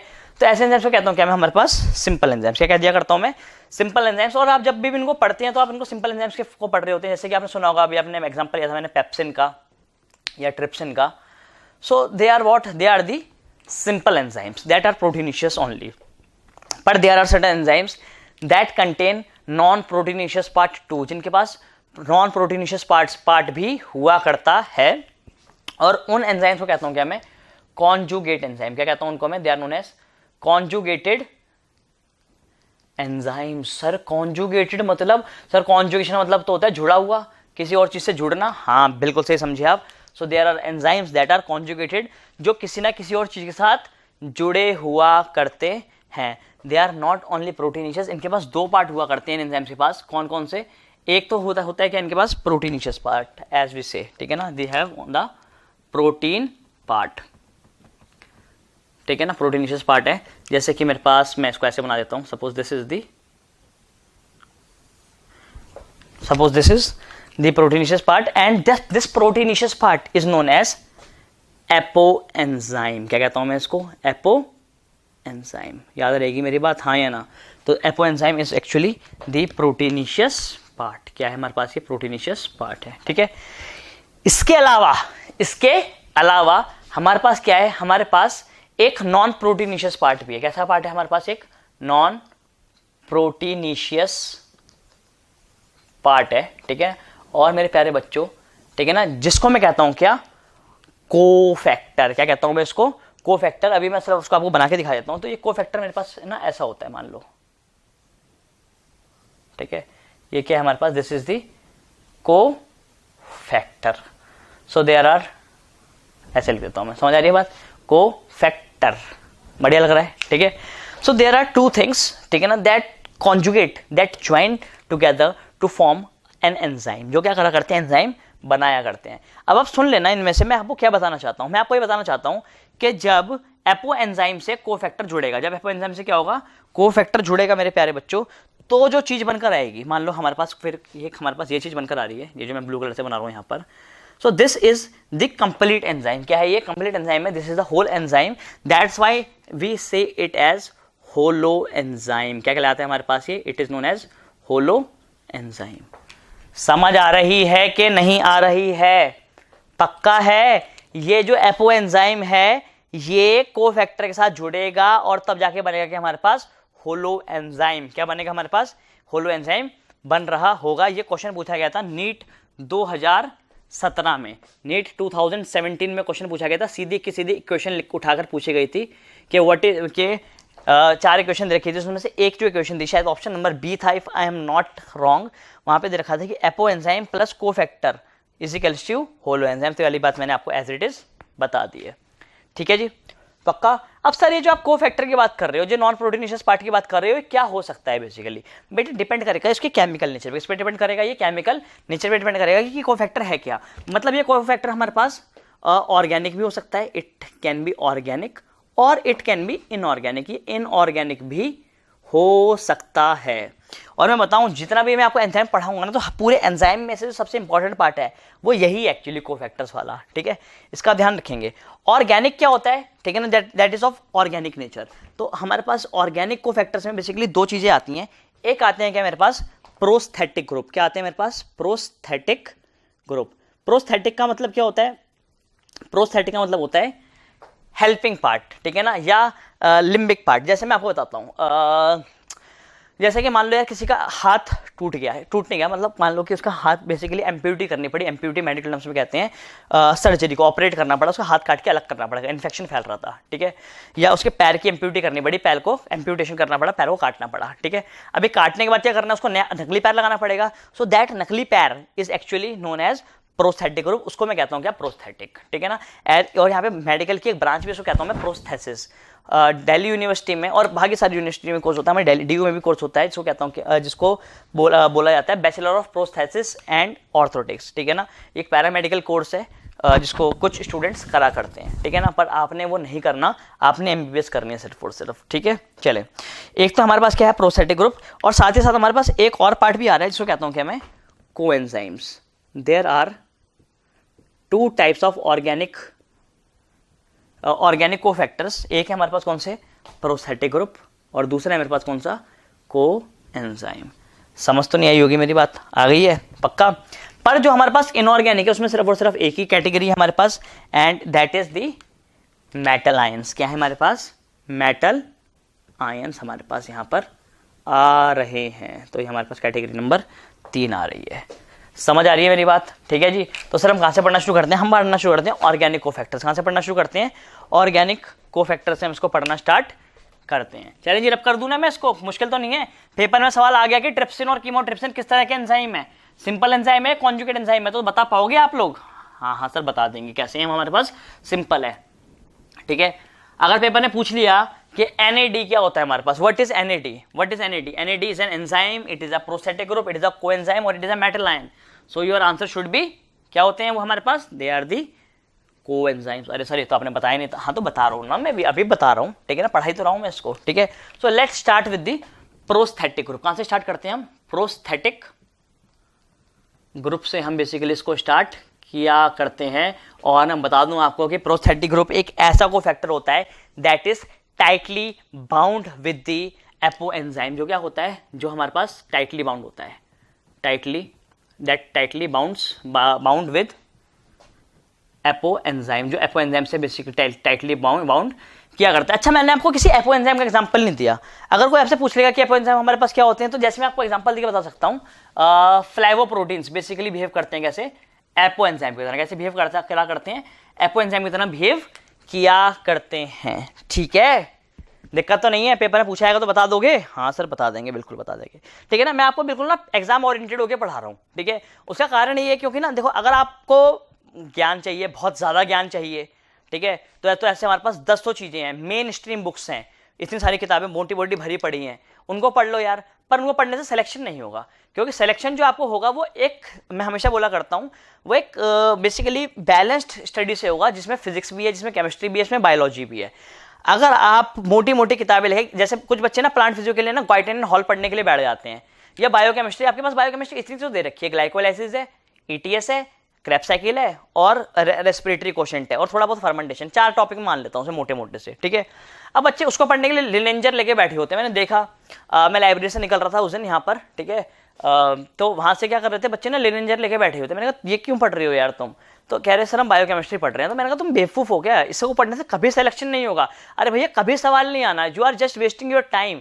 अगर आपको सिलेक्शन लेना है तो आपको एग्जाम ओरिएंटेड होकर पढ़ना पड़ेगा, ठीक उसी तरह से जिस हिसाब से आपको मैं पढ़ाता हूँ, मैं पढ़ा रहा हूं, या हम बाकी जो टीचर्स पढ़ा रहे हैं, जो बढ़िया टीचर्स हैं आपके पास। ठीक है, क्योंकि पेपर में सवाल, आपको चीजें पढ़नी ही पेपर सॉल्व करने के लिए, आपको किसी को ज्ञान बांटनी लेनी पड़नी, या आपको कहीं पर प्रूव नहीं करना कि सर मुझे इतना आता है, मुझे इतना आता है, वो बेवकूफी वाली बात हो जाती है। ठीक है, आप सिर्फ इतने पार्ट पे क्या करना है, यहाँ पे ध्यान देना है। जैसे मैं आपको पढ़ा दिया, मेरे को याद आ गया कि एपो एंजाइम क्या है हमारे पास, एक फ्लेवोप्रोटीन है, तो बस आपने इतना पढ़ लेना है इसको। ठीक है जी, चलो, तो they are tightly bound with the apo enzyme. और एक बात का बड़ा ध्यान रखेंगे कि हमारे पास, ठीक है, मैं इसके डिटेल में नहीं ले जा रहा हूं, मैं इसमें आपको बता देता हूं कि prosthetic group needs only 1 apo enzyme. इसको क्या चाहिए होता है? इसको सिर्फ और सिर्फ एक ही एंजाइम, एक ही एपो एंजाइम चाहिए होता है। It needs only 1 apo enzyme for the transfer of a group. किसी ग्रुप को, किसी केमिकल रिएक्शन में किसी ग्रुप को क्या करवाना है, अगर ट्रांसफर करवाना है, तो उसके लिए इसको क्या चाहिए? केवल और केवल एक ही एपो एंजाइम की जरूरत पड़ेगी। सर ये वाली बात हम हमें क्यों बता रहे हो? वाली बात मैं आपको इसलिए बता रहा हूं क्योंकि मेरे को लगता है कभी ना कभी नीट में वाला सवाल पूछा जा सकता है कि प्रोस्थेटिक ग्रुप और कोएंजाइम में जब वो डिफरेंस पूछेगा, तो ये आपसे पूछ लेगा कि कोएंजाइम्स को कितने एपो एंजाइम्स चाहिए होते हैं किसी एक ग्रुप को ट्रांसफर करने के लिए। ठीक है, वो आपसे प्रोसेस कभी नहीं पूछेगा, वो आपसे पूछ लेगा कितने ग्रुप चाहिए होते हैं। सो उस केस में आंसर जाएगा 2। और अगर उसने कभी प्रोस्थेटिक ग्रुप के बारे में पूछ लिया तो आंसर विल बी 1। कितना आंसर जाएगा, जा रहा होगा हमारे पास? सिर्फ एक ही आंसर जा रहा होगा, देयर विल बी ओनली 1। ठीक है ना, it needs only 1 apo enzyme for the transfer of group. ठीक है ना, ग्रुप के ट्रांसफर के लिए, transferring of group as well as the picking of group, group को ट्रांसफर करने के लिए और ग्रुप को पिकअप करने के लिए, दोनों के लिए क्या चाहिए होता है? इसको सिर्फ और सिर्फ एक ही एपो एंजाइम चाहिए होता है, पिकिंग अप द सेम। ठीक है, अब कुछ बच्चे क्या करेंगे, यहाँ पे थोड़ी सी बेवकूफी दिखाएंगे, वो पढ़ने के लिए बैठ जाएंगे, सर ये क्या चीज होती है, ऐसे कौन से एंजाइम्स होते हैं जो ट्रांसफर करा करते हैं, कौन सा प्रोस्थेटिक ग्रुप होता है, तो फिर वहां से डाइवर्ट कर जाएंगे और अपना कम से कम वो 1 घंटा यहाँ पे खराब कर लेंगे। 1 घंटा तो पढ़ने में खराब करेंगे और मतलब पढ़ने और समझने में, फिर आधा घंटा वो देखेंगे यार कुछ तो समझ आया नहीं, फिर वो फ्रस्ट्रेट होंगे, ठीक है, और फिर वो इंटरनेट कंघा लेंगे कि यार ये सब चीज़ें क्या हो रही थी। So in that way they will waste their 2 to 3 hours, जिस टाइम पर वो शायद पूरा एंजाइम्स खत्म कर सकते थे और उसका टेस्ट भी अटेम्प्ट कर सकते थे, क्वेश्चंस कर सकते थे, ठीक है। अब उसको खत्म कर, इसको टाइम वेस्ट करेंगे इतना, फिर आगे बढ़ेंगे, अच्छा उसके बाद थक जाएंगे, फिर सो जाएंगे थोड़ी देर। तो ऐसी जो मिस डेविएशन है इसमें वो अपने 2 से 3 से 4 घंटे खराब कर लेंगे, और 3 से 4 घंटे एक मेडिकल एस्पिरेंट खराब करने का मतलब पता है क्या है, कि वो लीग से बाहर हो गया, बाकी बच्चे उससे 3 घंटे आगे निकल चुके हैं। आपने इस बात का ध्यान रखना है। There is a basic science of time management that you should know if you are a medical aspirant. Okay, now अब हम बात करते हैं कि सर किसी प्रोस्टेटिक ग्रुप का मुझे हमें एग्जाम्पल दो, तो मैं आपको एग्जाम्पल देता हूँ। सो आप एग्जाम्पल ले सकते हैं किसका, हीम का एग्जाम्पल ले लो आप। एक प्रोस्टेटिक ग्रुप जो आ रहा है हमारे पास, कौन सा, हीम। तो heme is a prosthetic group, ठीक है ना। इट कंटेन्स आयरन, क्या कंटेन करता है ये, आयरन कंटेन करता है। मतलब ये बना किसके होता है, it is made up of iron and porphyrin, किसका मिलकर बना होता है, पॉरफायरिन का मिलके बना होता है। इसलिए तो हमारे पास क्या है, एक ऑर्गेनिक कोफैक्टर है, ठीक है। तो सर ये किस में प्रेजेंट हुआ करता है, इस बात का ध्यान रखेंगे कि हीम इज प्रेजेंट, किस में प्रेजेंट होता है, it is present in cytochromes, किस में प्रेजेंट हुआ करता है हमारे पास, ये साइटोक्रोम्स में प्रेजेंट हुआ करता है हमारे पास, ये हीमोग्लोबिन में प्रेजेंट हुआ करता है हमारे पास, ये मायोहीमोग्लोबिन में प्रेजेंट होता है, ठीक है ना, सॉरी मायोग्लोबिन में प्रेजेंट होता है, और हमारे पास ये किसमें, कैटालेज में प्रेजेंट हुआ करता है, ठीक है, और हमारे पास ये किसमें प्रेजेंट होता है, ये फिर ऑक्सीडेज में। मतलब जिन का भी क्या है ऑक्सीजन से लेना देना है, वहां पर क्या होगा, वहां पर heme as a prosthetic group present होगा, ठीक है। अरे हाँ या ना, तो जैसे अब मैं बोल देता हूँ ना आपको, मैं एग्जांपल देता हूँ, जैसे हीमोग्लोबिन, क्या बोल देता हूँ मैं, हीमोग्लोबिन। जैसे मैं आपको लिख के भी दिखा देता हूँ आपको, ये ऐसे मैं बोल देता हूँ, suppose this is a haemoglobin. तो मैं आपको बताना चाहूंगा मेरे प्यारे बच्चों, haemoglobin is actually an hollow enzyme. क्या है मेरे पास, ये एक होलो एंजाइम है। और मैं होलो एंजाइम क्यों कह रहा हूँ, मैं वाली बात मैं आपको बता देता हूँ। क्योंकि हीमोग्लोबिन में जो हीम है, क्या है, जो हमारे पास हीम है, heme is actually a prosthetic group. क्या है, ये एक प्रोस्थेटिक ग्रुप है। और जो ग्लोबिन है, कौन है जो हमारे पास, ग्लोबिन है हमारे पास, ये एक एपो एंजाइम है। क्या है, ये एक एपो एंजाइम है। सिर्फ और सिर्फ ये हमारे पास बीटा ग्लोबिन चेन से बना हुआ है। सिंपल हमारे पास एक ग्लोबिन चेन या ग्लोबुलर चेन से बना हुआ है। तो इस ग्लोबुलर चेन में जब प्रोस्थेटिक ग्रुप क्या होता है, ऐड होता है हमारे पास, जुड़ता है यहाँ पर, तो मेरे प्यारे बच्चों तो फॉर्मेशन होती है किसकी, एक होलो एंजाइम की, दैट इज दी हीमोग्लोबिन। अब तो मेरे ख्याल से अब पेपर में अगर सवाल आएगा तो अब आपको दिक्कत नहीं आएगी पढ़ने में, ठीक है। इतनी बात आपको मेरी समझ आ गई है, बढ़ जाएं आगे, ठीक है। चलें जी, तो ये तो बात हो गई किसी बात हमारे पास प्रोस्थेटिक ग्रुप की। अब थोड़ी सी बात को आगे बढ़ाते हैं और बात करते हैं किसकी, हम कोएंजाइम्स की। किसकी बात करते हैं हम, कोएंजाइम्स की। हाँ जी, क्या जानते हैं आप कोएंजाइम्स के बारे में। तो बेटे कोएंजाइम्स के बारे में अगर मैं आपको बताऊं तो आप सुन लेना मेरी बात को, कि जो कोएंजाइम्स हुआ करते हैं, पहला डिफरेंस तो ये है हमारे पास कोएंजाइम्स और प्रोस्थेटिक ग्रुप में, कि prosthetic groups are actually tightly bound, they tightly bind with the apo enzyme, ठीक है ना। But prosthetic group do not bound tightly bind नहीं करते, ठीक है ना। They are loosely attached and they are easily separable, आसानी से क्या हो जाते हैं, अलग हो जाते हैं कहाँ से, हमारे एपो एंजाइम से। तो मैं लिख देता हूँ ये वाली बात यहाँ पर, they are easily separable from their apo enzyme. वो अपन एपो एंजाइम से ज़्यादा प्यार मोहब्बत नहीं करते। वो कहते हैं भाई अगर डिटैचमेंट करनी, अगर टूट के अलग होना है तो हम इसको होने के लिए क्या होते हैं, बिल्कुल हम तैयार हुआ करते हैं, ठीक है, पक्की बात है। दूसरी बड़ी इंपॉर्टेंट बात, जैसे कि आपको मैंने ये वाली पॉइंट यहाँ पे बताया था, डबल मैं इसको मार्क कर दे रहा हूँ, ठीक है। और मैं यहाँ पे भी आपको ये वाली बात बता देता हूँ डबल मार्क करके, कि इनको क्या चाहिए होता है, इनको 2 एपो एंजाइम चाहिए होते हैं। दे needs 2 apo enzyme, they need 2 apo enzymes, इनको 2 एपो एंजाइम चाहिए। नोट्स बना रहे हो ना यार आप लोग यहाँ पर, क्योंकि इस टॉपिक से गारंटीड असर्शन रीजन पूछा जाता है, ठीक है ना। और उसके लिए आपका कंसेप्ट क्लियर होना जरूरी है, क्योंकि मेरे ख्याल से यहाँ पर कोई ऐसा एमसीक्यू तो नहीं बन रहा है जो बहुत ज्यादा मुश्किल बन सकता है, बट यहाँ से ये जरूर बन सकता है हमारे पास, क्या, एक AR के क्वेश्चन जरूर बन सकते हैं असर्शन रीजन के। सो दे नीड 2 एपो एंजाइम्स। को कितने एपो एंजाइम्स चाहिए होते हैं मेरे प्यारे बच्चों, 2 एपो एंजाइम्स बेसिकली चाहिए होते हैं। पक्का, मुश्किल तो नहीं है, बढ़ जाएं आगे, चलें, ठीक है। और बड़ी इंपॉर्टेंट बात ये है कि अच्छा और क्या फर्क है एपो एंजाइम हमारे पास प्रोस्थेटिक ग्रुप और कोएंजाइम में, कि जो कोएंजाइम्स है ना, ये क्या करता है, सबस्ट्रेट को एंजाइम के पास लेकर आता है, ठीक है। इस बात का भी ध्यान रखेंगे कि it brings the substrate in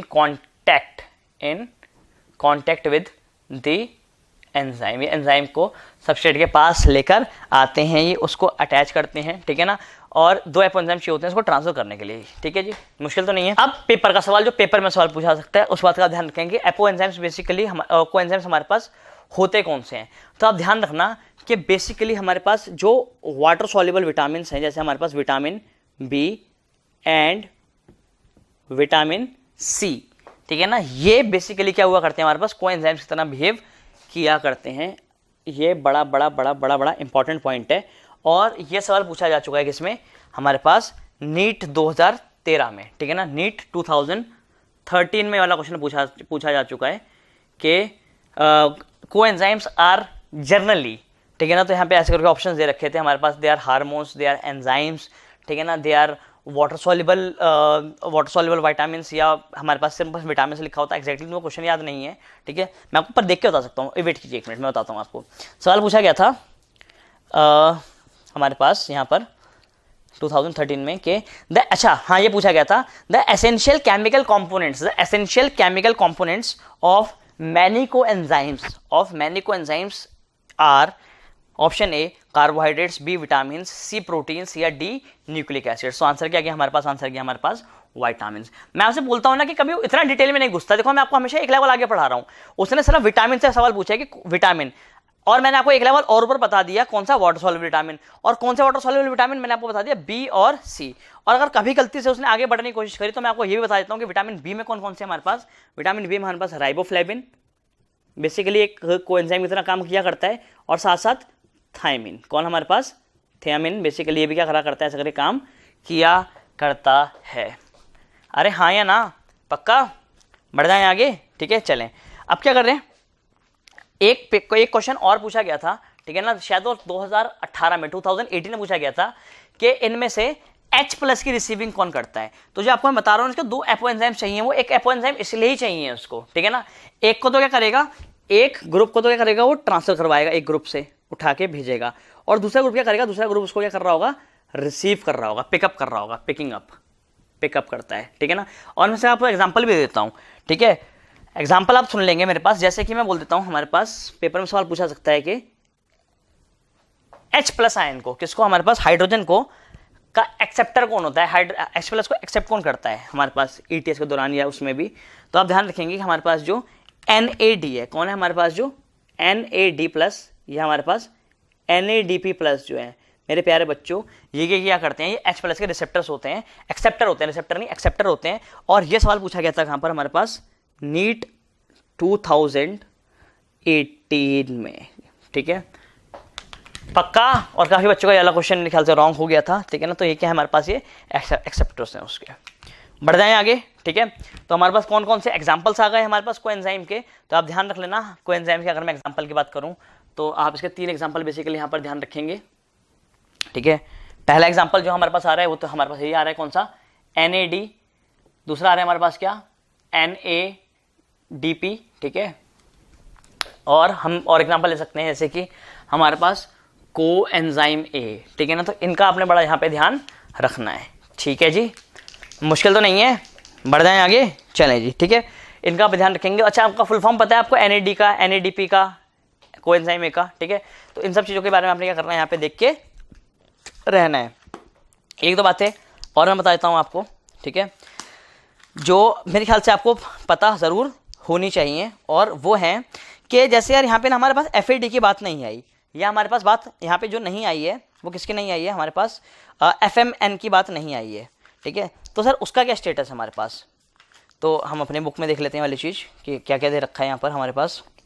basically मैंने बुक खोलने रखी थी इसलिए थोड़ा सा टाइम लग रहा है खोलने में। तो आप इस बात का ध्यान रखेंगे कि FMN और FAD, ठीक है यार, इसको कोएंजाइम्स बोला तो जाता है, दे आर कोएंजाइम्स, बट कुछ जो साइंटिस्ट हैं वो इस FMN और FAD को क्या प्रोस्थेटिक ग्रुप भी मान लेते हैं, ठीक है। अब आप सुने पेपर में क्या क्वेश्चन पूछा जाएगा। ये वाली चीज मैंने एफईडी और एफएन कहाँ पे लिखा है, मैंने लिखा है कोएंजाइम में।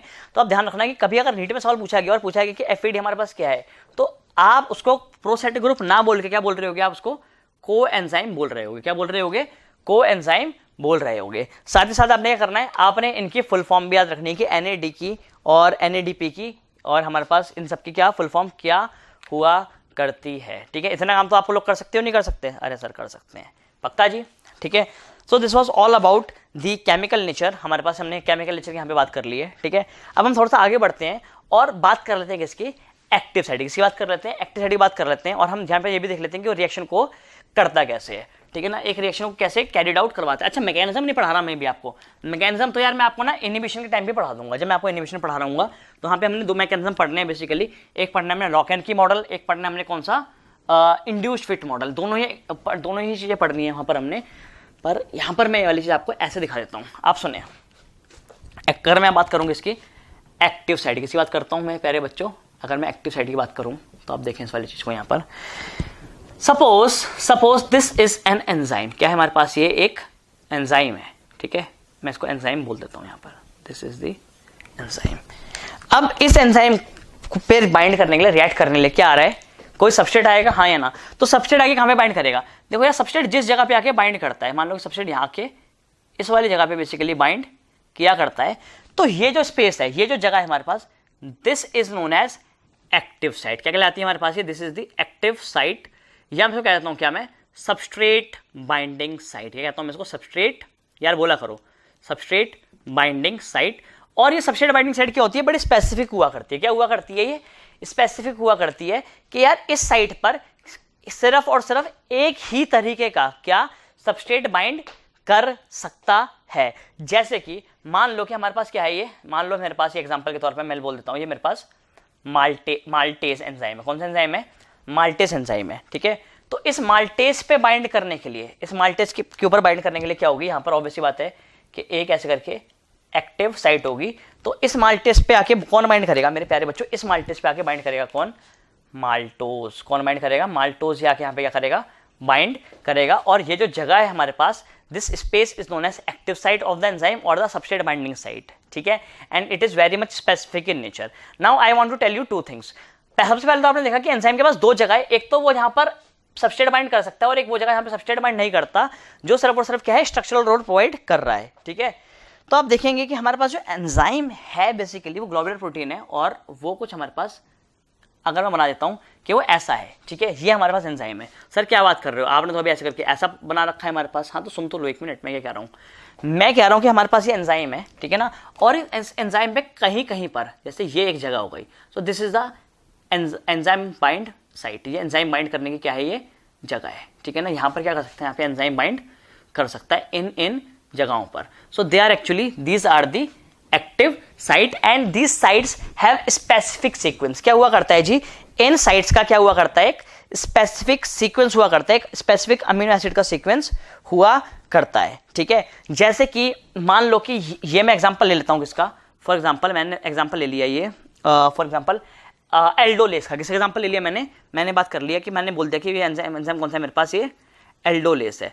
एल्डोलेस वो एंजाइम है, ठीक है ना, जो रिवर्स एल्डोल करवाता है, मतलब कि जो एल्डोल प्रोडक्ट को तोड़ दिया करता है। यार तुम्हें पता है ना एल्डोल क्या होता है, नहीं पता, थोड़ा बहुत तो पता होगा। एल्डोल बेसिकली हमारे पास एक ऐसी रिएक्शन हुआ करती है, जैसे कि मान जो हमारे पास दो एल्डिहाइड को आपस में जोड़ दिया करती है, या दो कीटोन को आपस में जोड़ देती है, या दो एल्डिहाइड, एक एल्डिहाइड और कीटोन को भी आपस में जोड़ सकती है। मैं आपको समझाता हूँ ये बात, आपने केमिस्ट्री में जरूर पढ़ा होगा। जैसे हमारे पास मान लो कि ये हमारे पास एक एल्डिहाइड है CH3 C double bond OH, suppose this is aldehyde, और मेरे पास एक एल्डिहाइड और भी है, जे सपोज करो CH3, ठीक है ना, CHO, this is also an aldehyde. अब इसका जो अल्फा कार्बन है, ठीक है ना, उस पर जो हमारे पास हाइड्रोजन लगा हुआ है, तो this is known as alpha hydrogen. Now what happens, यहाँ पर ये जो इलेक्ट्रॉन डेंसिटी है पाई की ऊपर शिफ्ट होती है, इस पे आता है पॉजिटिव चार्ज, ऑक्सीजन पे नेगेटिव चार्ज, ये वाला बॉन्ड यहाँ से टूटेगा, this will become positive, this will become negative. Now according to the chemistry the thumb rule, we attack positive on the negative, हम पॉजिटिव पे नेगेटिव अटैक करवाते हैं और नेगेटिव पे पॉजिटिव अटैक करवाते हैं, यही होता है। मैं ये वाली बात केमिस्ट्री नहीं पढ़ा रहा हूँ, मैं आपको सिर्फ एक प्रोसेस बता रहा हूँ, ठीक है। तो क्या चीज बनकर आ रही होगी, अगर मैं इस स्ट्रक्चर को यहाँ पे दोबारा से लिखूँ, तो देखो मेरे पास यहाँ पे क्या था, CH3, इस पे था मेरे पास CH, भाई हाइड्रोजन को मैं ऐसे दिखा सकता हूँ, ठीक है, और इसके ऊपर लगा हुआ था कि हमारे पास ओ, क्या लगा हुआ था, ओ। अब आप देखना कि इस पे अटैक करने के लिए कौन कौन आया। इस ओ पे तो किसने अटैक करा, इस एच ने, ये एच आ गया इसके ऊपर, ओ एच। साथ ही साथ सी एच था, ठीक है ना, सी एच पे किसने अटैक करा, इस सी एच टू ने। तो यहाँ पर आया क्या हमारे पास सी एच टू, और यहाँ पर आ गया क्या हमारे पास सी एच ओ। तो ये जो प्रोडक्ट बन रहा है ये एक्चुअली क्या है, हमारे पास एल्डोल है, ठीक है, क्योंकि इसके पास बेसिकली एल्डिहाइड भी है और एल्कोहल भी है, तो एल्डिहाइड और एल्कोहल तो aldol. Now what I want to tell you, क्या कहते हैं कि अगर इस रिएक्शन का बिल्कुल अपोजिट पार्ट हुआ होता, ठीक है, यहाँ पे मैं आपको अपनी केमिस्ट्री नहीं बता रहा था कि मेरी केमिस्ट्री अच्छी है, वैसे वो तो अच्छी है, ठीक है, मैं यहाँ पे आपको पहली बात बता रहा था कि अगर ये रिएक्शन रिवर्स डायरेक्शन में हुआ होती, रिवर्स में हुई होती, तो इसको करवाने के लिए, इस एल्डोल प्रोडक्ट को तोड़ने के बीच में हमें बेसिकली क्या चाहिए होता, एक एंजाइम चाहिए होता, और मेरा मार्कर नीचे जा चुका है, ठीक है। तो that enzyme is actually the aldolase. कौन सा एंजाइम चाहिए होता है, एल्डोलेस चाहिए होता है, जो इस प्रोडक्ट को क्या कर देता, बेसिकली तोड़ देता, ठीक है। और हमारी बॉडी में ऐसी एल्डोल रिएक्शन कब होती है, रिवर्स एल्डोल कब होती है, ये एल्डोलेस कब काम करता है, जब ये बेसिकली फ्रक्टोज 1,6 बिस फॉस्फेट को ये ब्रेक करता है, किसमें, ग्लिसरॉल्डिहाइड 3 फॉस्फेट में, और डाईहाइड्रोक्सी एसीटोन फॉस्फेट में जब इसको ब्रेक ये किया करता है। सर क्या बोल गए आप, समझाऊं ये वाली बात, समझाऊं, मैं करके दिखाता हूं तुम्हें, एक लाइव एग्जांपल देता हूं बॉडी में। जैसे कि हमारे पास क्या होता है, आपने सुना होगा ग्लाइकोलाइसिस के दौरान एक हमारे पास सबस्ट्रेट रहता है fructose 1,6 bis phosphate, okay. Now इसको क्या करना है, इसको हमने ब्रेक करना होता है, और इसको ब्रेक करने के लिए इस पे काम करता है कौन, ये एल्डोलेस। कौन काम कर रहा है, तो होता है इस पे आके ये एल्डोलेस काम करता है, और इस 6 कार्बन के प्रोडक्ट को फ्रक्टोज 1,6 बिस फॉस्फेट को एल्डोलेस तोड़ दिया करता है, किसमें, हमारे पास 2 चीज़ों में, एक तो ग्लिसरॉल्डिहाइड में, ध्यान रखना इसके पास 6 कार्बन थे, ग्लिसरॉल्डिहाइड के पास 3 कार्बन है, तो दिस इज ग्लिसरॉल्डिहाइड 6 फॉस्फेट में एक तो तोड़ता है, और साथ में तोड़ता है किसको, ये उसी चीज़ में डाईहाइड्रोक्सी एसीटोन में, किसमें, DHA में, डाईहाइड्रोक्सी एसीटोन फॉस्फेट में तोड़ता है। उसके पास भी कितने कार्बन हुआ करते हैं, 3 कार्बन हुआ करते हैं। तो यहाँ पर क्या हुआ था, यहाँ पे अगर आप देखोगे तो 2 कार्बन की चीज़ को जोड़ के, दो कार्बन को आपस में जोड़ के बेसिकली 4 कार्बन की चीज़ बनाई गई थी। तो रिवर्स में क्या होगा, रिवर्स में जब ये 4 कार्बन का मॉलिक्यूल तोड़ा जाएगा तो 2 कार्बन की चीज़ें बनेंगी, ठीक है। तो ये क्या है, हमारे पास रिवर्स एल्डोल थी।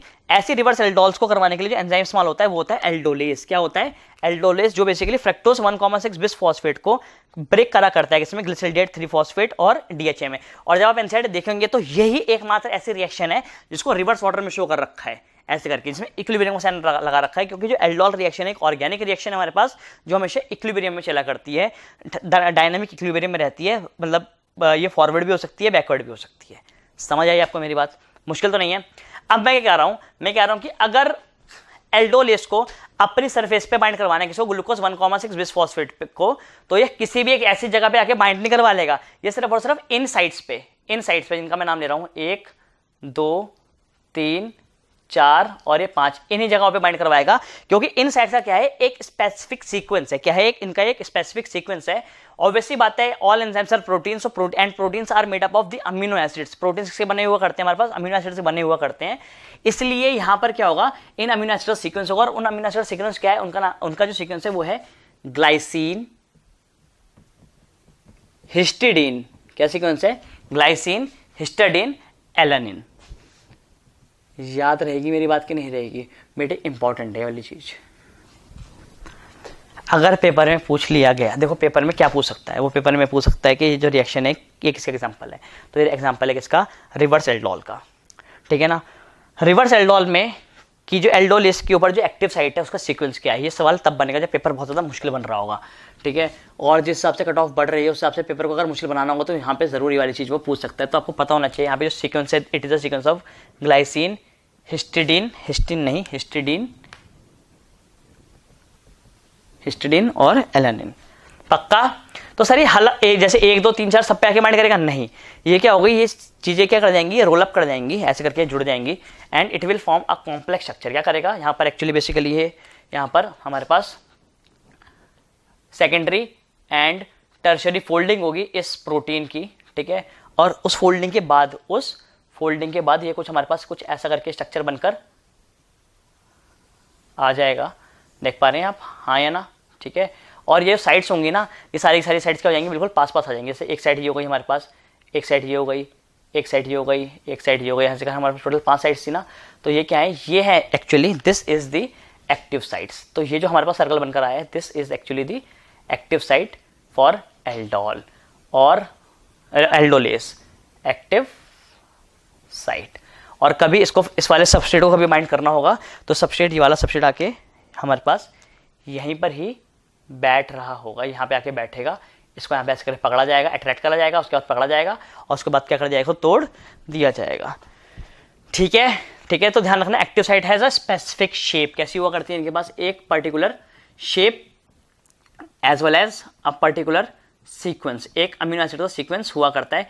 कम से कम आप एक सीक्वेंस तो यहाँ पे ध्यान रख लेंगे एल्डोलेस का, जो कि हमारे पास ग्लाइसिन, हिस्टिडीन और एलेनिन का है।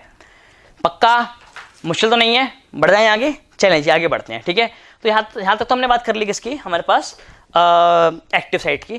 थोड़ा सा आगे बढ़ते हैं और बात करते हैं कि यार हम एंजाइम्स को क्लासिफाई कैसे कर रहे हैं, how we are going to classify the enzymes. तो मेरे प्यारे बच्चों, हमारे पास क्या है, हमारे पास ना हम अपने मन से नाम नहीं दे सकते। ठीक है, पहले के टाइम पे तो क्या करा जाता था, एंजाइम को कैसे भी क्लासिफाई कर दिया जाता था। ऐसे ही बोल दिया कि भाई हमारे पास हाइड्रोलाइजिंग एंजाइम है या ये हमारे पास डिमोलाइजिंग एंजाइम है, तो 2 क्लासेस में बेसिकली डिवाइड कर दिया जाता। बट अभी क्या है, अभी हमारे पास एक नई कैटेगरी आ रही है। क्या आ रही है, हमारे पास एक नई कैटेगरी आ रही है या एक नया तरीका है हमारे पास क्या करने का, एंजाइम्स को क्लासिफाई करने का। और वो तरीका एक्चुअली मैंने नहीं दिया या किसी और टीचर ने नहीं दिया बेटे, वो तरीका दिया है किसने, एक हमारे पास, जैसे आपने सुना होगा कि एनिमल्स का नाम रखने के लिए हमारे पास क्या है, IUZN है। ठीक है ना, IUCN कहते हैं उसको। या प्लांट्स का नाम रखने के लिए हमारे पास IUBN है। वैसे ही हमारे पास एंजाइम्स का नाम रखने के लिए क्या है, there is a union that is known as international union for biochemistry. क्या है हमारे पास, international union of biochemistry. And वो क्या करा करती है, वो एंजाइम्स की क्लासिफिकेशन दिया करती है। ठीक है, जो उसको हम बढ़ते हैं आगे और शुरू करते हैं क्या, क्लासिफिकेशन ऑफ एंजाइम्स। ठीक है जी, तो चले जी, हम यहाँ पे बढ़ना शुरू करते हैं क्लासिफिकेशन ऑफ एंजाइम्स को। और उसको आप मेरी बात को समझेंगे यहाँ पर कि एंजाइम्स को क्लासिफाई करने के लिए जो यूनियन है दैट इज दी कौन सा है, according to IUB, that is international union for biochemistry. तो यहाँ पे बी का मतलब क्या है, बी का मतलब यहाँ पर हमारे पास बायोकेमिस्ट्री। और उसने जो एंजाइम्स की जो ओल्डर क्लासिफिकेशन थी, जिसमें हमारे पास इनिशियली एंजाइम्स को क्लासिफाई करा जाता था 2 कैटेगरीज में। और कौन कौन सी 2 कैटेगरीज थी वो मेरे पास, एक तो थी मेरे पास हाइड्रोलाइजिंग एंजाइम्स की, कि भाई वो एंजाइम्स जो क्या करते हैं, जो हाइड्रोलाइसिस करवाया करते हैं या तोड़ दिया करते हैं। और दूसरी थी जो डेमोलाइसिस करवाया करते हैं हमारे पास। ठीक है, इन कैटेगरीज को खत्म कर दिया गया और 6 कैटेगरीज नहीं दी गई। There are new 6 classes in which the enzymes are actually classified. और वो कौन कौन सी कैटेगरीज हैं, आप इस वाली बात को थोड़ा सा यहाँ पे ध्यान रखेंगे। तो सबसे पहले जो मेरे पास, मेरे प्यारे बच्चों, जो कैटेगरी आ रही है वो है हमारे पास, नंबर 1 इज ऑक्सीडो रिडक्टेज। कौन सी कैटेगरी आ रही है मेरे पास, पहली कैटेगरी आ रही है मेरे पास कौन सी, ऑक्सीडो रिडक्टेज की। सर ये क्या है, ये भला क्या चीज है यार। देखो ऑक्सीडो रिडक्टेज एज आ गया तो ऑब्वियसली बात है सर क्या है हमारे पास, ये एंजाइम है। ठीक है ना, और मैं अपना मार्कर उठा लेता हूं जो बहुत पहले नीचे गिर गया था, क्योंकि इसके बिना मुझे पढ़ाने में मजा नहीं आएगा। ठीक है, oxidoreductase is the are the enzymes that are involve in oxidation, सुन लेना मेरी बात को, oxidation as well as in reduction reaction, जो बेसिकली ऑक्सीडेशन और रिडक्शन करवाया करते हैं। सर ये दोनों ही करवाते हैं क्या यार, एक बात बताओ, ऐसा कभी हो सकता है कि सिर्फ ऑक्सीडेशन हो जाए या सिर्फ रिडक्शन हो जाए? नहीं, क्योंकि ऑक्सीडेशन का मतलब क्या होता है, लॉस ऑफ इलेक्ट्रॉन। तो यार जब कोई एक चीज इलेक्ट्रॉन को लूज करेगी तो ऑब्वियसली बात है दूसरी चीज को क्या कर रही होगी, गेन कर रही होगी, हाँ या ना। इसका मतलब यहां पर बेसिकली क्या हुआ करता है, ट्रांसफर ऑफ इलेक्ट्रॉन हुआ करता है। तो अगर कभी पेपर में सवाल पूछ लिया गया कि भैया ये जो एंजाइम है हमारे पास, it is involve in the transfer of electron, सो इस एंजाइम की क्लासिफिकेशन जरा मुझे बता दो कि इसकी क्लासिफिकेशन क्या है। तो पेपर में अगर सवाल पूछ लिया गया, ठीक है ना, सो उसकी क्लासिफिकेशन में क्लास आप मार्क करेंगे, that will be the oxido reductase. ठीक है ना, उसको और कुछ मार्क मत कर देना, लाइएस पाइएस मत मार्क कर देना उसको। ठीक है, बढ़ जाए। ठीक है, मतलब सर करते क्या है बेसिकली, चलो उसको समझते हैं जरा। मान लो कि हमारे पास क्या था, एक सबस्ट्रेट था, ठीक है ना, और एक किस फॉर्म में पड़ा हुआ था, ये हमारे पास ऑक्सीडाइज्ड फॉर्म में था। किसमें था हमारे पास, ये ऑक्सीडाइज्ड फॉर्म में था। और मेरे पास एक और सबस्ट्रेट था, सपोज दिस, ये मेरे पास किस फॉर्म में था, it was in the reduced form. कौन सी फॉर्म में था मेरे पास, ये रिड्यूस्ड फॉर्म में था। तो जब यहाँ पे क्या करेगा, यहाँ पे हमारे पास ये जो एंजाइम है हमारे पास ऑक्सीडोरिडक्टेज, जब यहाँ पे आके काम करेगा तो ये बेसिकली क्या कर रहा होगा, ये इस सबस्ट्रेट को जो ऑक्सीडाइज था उसको ये रिड्यूस कर देगा। क्या कर देगा उसको, ये रिड्यूस कर देगा। This product will get reduced. इसकी तो क्या होगी, इसकी तो होगी reduction and it will be reduced. और जबकि ये वाला जो प्रोडक्ट था साथ में हमारे पास मेरे प्यारे बच्चों, इसकी करवा देगा क्या, ये ऑक्सीडेशन। क्या करवा देगा, ऑक्सीडेशन। तो दो प्रोसेस हो रहे हैं यहाँ पर, ठीक है। ऑक्सीडाइज प्रोडक्ट की होगी रिडक्शन और रिड्यूस प्रोडक्ट की होगी ऑक्सीडेशन। क्योंकि जो ऑक्सीडाइज वाला है, जो हमारे पास क्या है जी, ऑक्सीडाइज वाला है, वो बेसिकली क्या कर रहा होगा, वो हमारे पास इसको आगे चल के हमारे पास जो ऑक्सीडाइज वाला जो चीज़ है, ये इलेक्ट्रॉन को क्या कर रही होगी, लूज कर रही होगी। क्या कर रहा होगा, इलेक्ट्रॉन को लूज कर रहा होगा। और जो रिड्यूस वाला है हमारे पास, वो क्या कर रहा होगा, इलेक्ट्रॉन को गेन कर रहा होगा। सही बोल रहा हूँ मैं वाली चीज़, हाँ या ना। जो ऑक्सीडाइज है, सॉरी मैं दिमाग से कहीं और निकल गया, ठीक है। मेरे पास जो रिड्यूस्ड, यार देखो ऑक्सीडेशन का क्या मतलब होता है, ऑक्सीडेशन का मतलब होता है लॉस ऑफ इलेक्ट्रॉन। क्या मतलब होता है, लॉस ऑफ इलेक्ट्रॉन। और लॉस ऑफ इलेक्ट्रॉन किसका होगा, लॉस ऑफ इलेक्ट्रॉन होगा जो ऑलरेडी क्या पड़ा हुआ है, रिड्यूस्ड पड़ा हुआ है, ठीक है।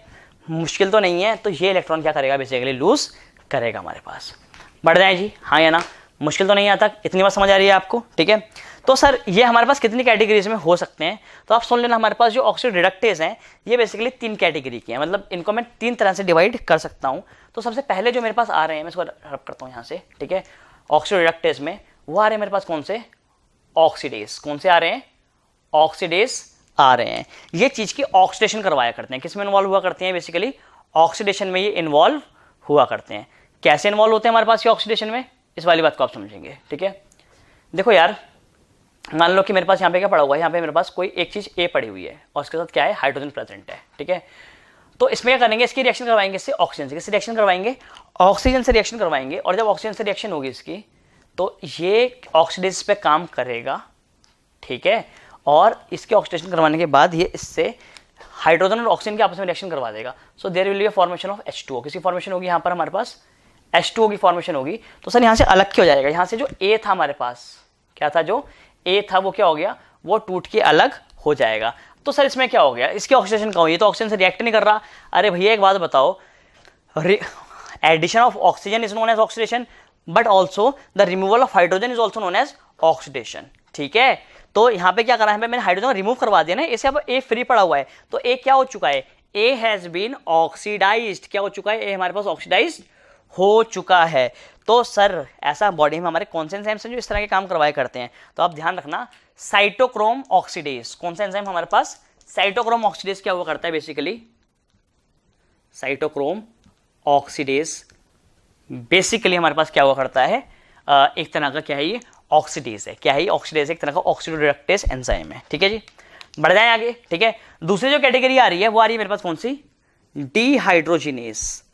डीहाइड्रो, बेटे जो मैं पढ़ा रहा हूँ बहुत ज्यादा इंपॉर्टेंट है, मैं आपको इसलिए इंपॉर्टेंस बता नहीं सकता कि पेपर में से कैसा सवाल पूछा जाएगा, ठीक है ना बेटे। पेपर में से किसी भी तरीके का क्या हो सकता है, सवाल पूछा जा सकता है। तो आपने इस बात का क्या रखना है, बड़ा यहाँ पे ध्यान रखना है, ठीक। चलें, तो डीहाइड्रोजिनेज क्या है हमारे पास, dehydrogenase is the enzyme that is responsible for the removal of hydrogen without reacting the hydrogen with the oxygen. वो हाइड्रोजन को रिमूव तो करेगा बट उसकी रिएक्शन ऑक्सीजन से नहीं करवा रहा होगा। सर जैसे कि मान लो मेरे पास ये AH2 पड़ा हुआ है, तो जब आप इस पे क्या डालोगे, जब आप इस पे ये वाला एंजाइम डालोगे, कौन सा हमारे पास, डीहाइड्रोजिनेज, ठीक है। तो क्या करेगा, ये यहाँ से इन हाइड्रोजन को क्या कर देगा, तोड़ के अलग कर देगा और यहाँ से ही अलग कर देगा किसको, इस A चीज को, किसको, इस A वाली चीज को जो हमारे पास मेन सबस्ट्रेट था, ठीक है। तो यहाँ पर भी क्या हो रही है, यहाँ पर भी एक्चुअली हो रहा है removal of oxygen. So that is also the oxidation. क्या हो रही है, यहाँ पर भी हमारे पास ऑक्सीडेशन हो जा रही है, पक्का, ठीक है। तो सर ऐसे कौन काम करता है, ऐसे हमारे पास एक एंजाइम काम कर रहा होता है जिसका नाम है सक्सिनेट डीहाइड्रोजिनेज या पायरुवेट डीहाइड्रोजिनेज। सुने आपने वाले सारे नाम, सक्सिनेट डीहाइड्रोजिनेज। ये बेसिकली सक्सिनिक एसिड से, सक्सिनेट से क्या करवाया करता है, हाइड्रेट लिख रहा हूं यार मैं, हाइड्रोजीनेज।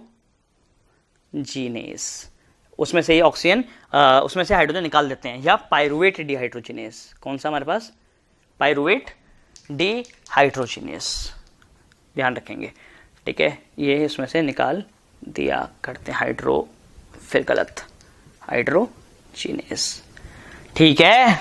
बढ़ जाएं, और कौन सी आ रही है हमारे पास, एक और कैटेगरी हमारे पास कौन सी आ रही है, एक और कैटेगरी हमारे पास आ रही है किसकी, नंबर 3, वो है हमारे पास कौन से, दे आर रिडक्टेस। कौन से हमारे पास, वो रिडक्टेस हैं, they are basically involve in reduction reaction. दो तो ऑक्सीडेशन की हुई गई हमारे पास, एक आ रही है किसकी, रिडक्शन की, ठीक है। सो दे सिंपली ऐड हाइड्रोजन, क्या करते हैं, सिंपली हाइड्रोजन को ऐड कर दिया करते हैं। जैसे कि मेरे पास ए है, ये मेरे पास H हाइड्रोजन है, so they will add this and AH2 की क्या हो जाएगी, फॉर्मेशन हो जाएगी, and this reaction will be catalysed by this product, ठीक है।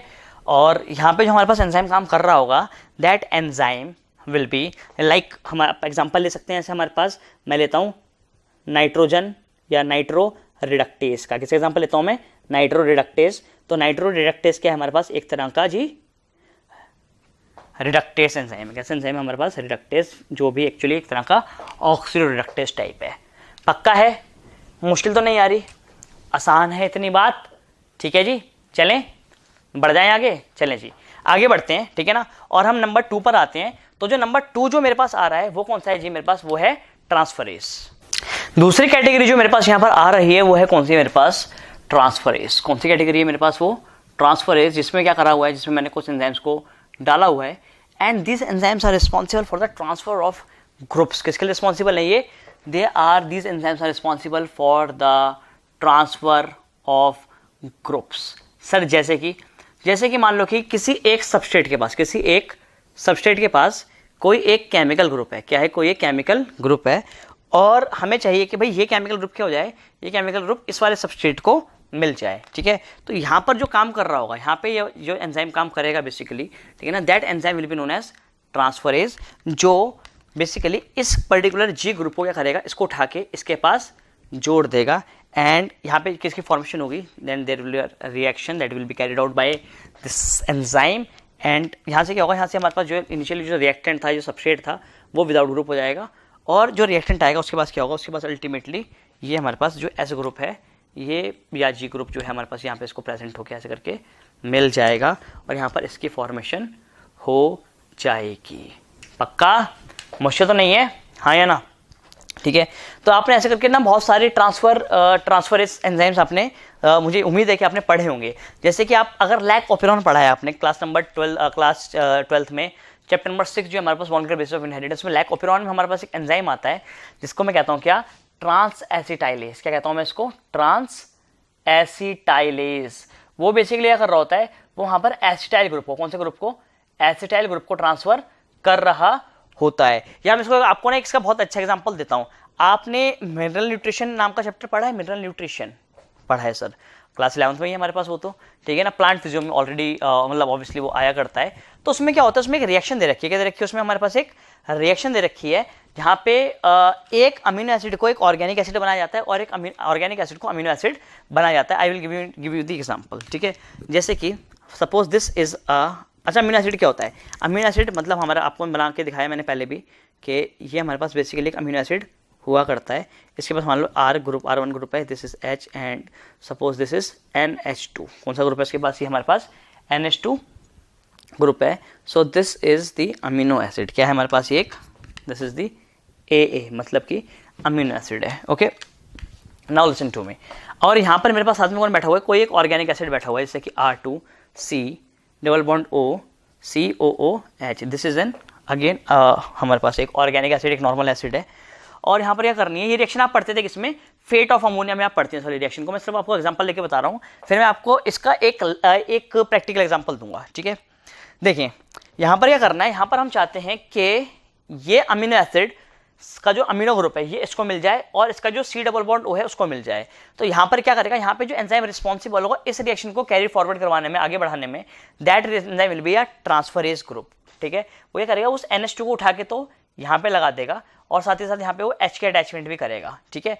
और इस C डबल बॉन्ड O को उठा के वो वापस इसको दे देगा। मतलब कि जो पहले R1 methyl group, R1 alkyl group वाला जो हमारे पास अमीनो एसिड था, now it will become an organic acid. क्या हमारे पास वो, सॉरी, एक ऑर्गेनिक एसिड बन जाएगा, इसके पास RC डबल बॉन्ड O आ जाएगा। तो अमीनो एसिड बन चुका है हमारे पास ऑर्गेनिक एसिड, ठीक है ना। और जो हमारे पास पहले ऑर्गेनिक एसिड था, क्या था जो पहले हमारे पास ऑर्गेनिक एसिड था, जिसमें हमारे पास R2 ग्रुप था, ठीक है ना, वो कुछ हमारे पास यूं था, ठीक है ना जी। अब वो क्या बन चुका है, उसके बाद आपको मैंने बोला कि था कि उसके बाद ऐसे करके क्या लग जाएगा, ऐसे करके एक हाइड्रोजन आ जाएगा बाहर से, जैसे आ गया उसके पास, और एक NH2 ग्रुप भी उसके पास आ जाएगा। तो अभी हमारे पास बन चुका है क्या, एक अमीनो एसिड। अगर आप देखें यहाँ पर, समझ आ रही है आपको मेरी बात, मुश्किल तो नहीं है, पक्का।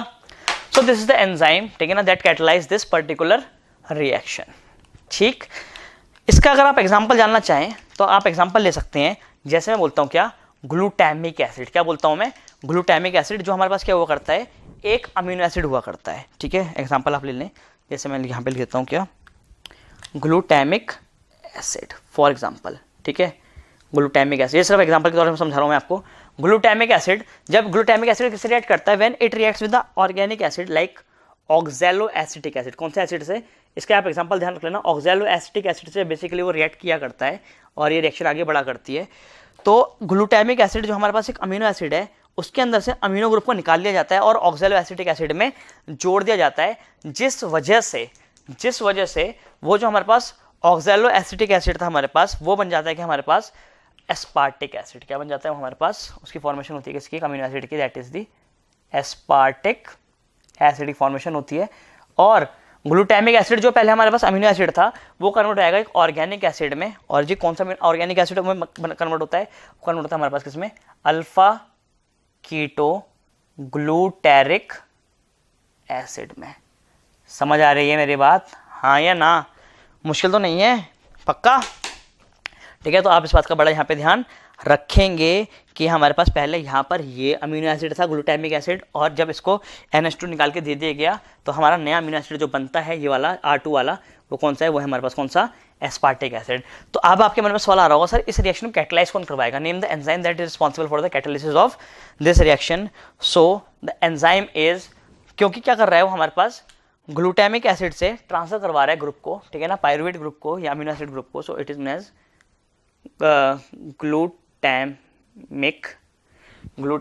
Glutamate pyruvate dehydrogenase. समझ आ रही है मेरी बात, हाँ या ना। ये एक इंडिपेंडेंट रिएक्शन है जो मैंने आपको यहाँ पे लिख के समझाई है, इस वाली बात का ध्यान रखेंगे, जिसको मैंने ऊपर वाले एग्जाम्पल से क्या करा है, लिंक करा है। ठीक है ना, कि कुछ हमारे पास ऐसा ट्रांसफर हुआ करता है और जिस रिएक्शन को जो कैटलाइज करवा रहा है उसका नाम क्या है हमारे पास, एक एंजाइम ग्लूटामेट पायरुवेट डिहाइड्रोजिनेस। क्यों लिख रहा हूँ मैं, ट्रांसफरेज है ये, क्या है ये, ट्रांसफरेज, मिस्टेक हुई। ठीक है, हमारे पास ट्रांसफरेज, पक्का ट्रांसफर ये करवा रहा है। बढ़ जाए आगे, ठीक है। तो चलें जी, ये हमारे पास कौन सा हो गया, हमारे पास ट्रांसफरेज की बात हो चुकी है। अब हम अगली कैटेगरी पे बढ़ते हैं, जो आ रही है हमारे पास कौन सी, हाइड्रोलेस। कौन सी आ रही है, हाइड्रोलेस। तो हाइड्रोलेस क्या हुआ करता है हमारे पास, इस वाली बात को आप जरा यहाँ पे समझेंगे।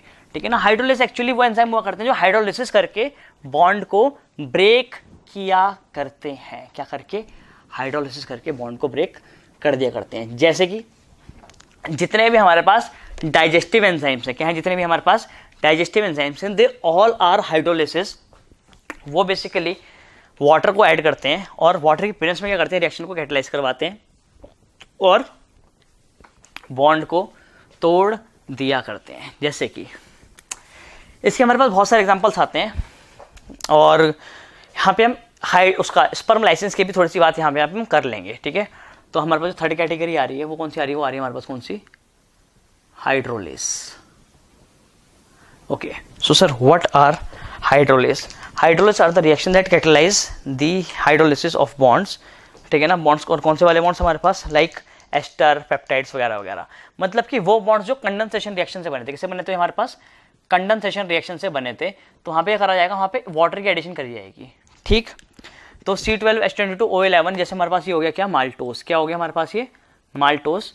तो यहाँ पर हमारे पास जो डाइजेस्टिव एंजाइम आ रहा है वो कौन सा आ रहा है, वो आ रहा है हमारे पास कौन सा, माल्टेज। कौन आ रहा है, माल्टेज। इसका मैं भी आपको एक्टिव साइड के टाइम पे एग्जांपल दे रहा था। ठीक है, तो जब यहाँ पे माल्टोस के ऊपर H2O काम करेगा, माल्टेज क्या करेगा, H2O को ऐड करवाएगा, तो यहाँ पे फॉर्मेशन होगी इसकी C12H24O12 की।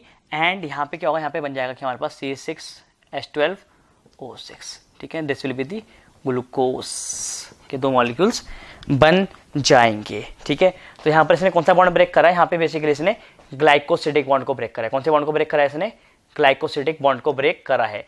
ग्लाइकोसिडिक बॉन्ड के अलावा ये एस्टर के बॉन्ड्स को हमारे पास, ठीक है ना, ये हमारे पास ये पेप्टाइड बॉन्ड्स को भी क्या करते हैं, ब्रेक किया करते हैं, इन सब बॉन्ड को हाइड्रोलिसिस के थ्रू ब्रेक करा जाता है। इनफैक्ट आपने सुना होगा कि हमारे पास ये जैसे मान लो ये स्पर्म है हमारे पास, तो स्पर्म का जो हेड होता है, ठीक है ना, suppose this is the head of sperm and this sperm के हेड को में जो स्ट्रक्चर होता है क्या है acrosome.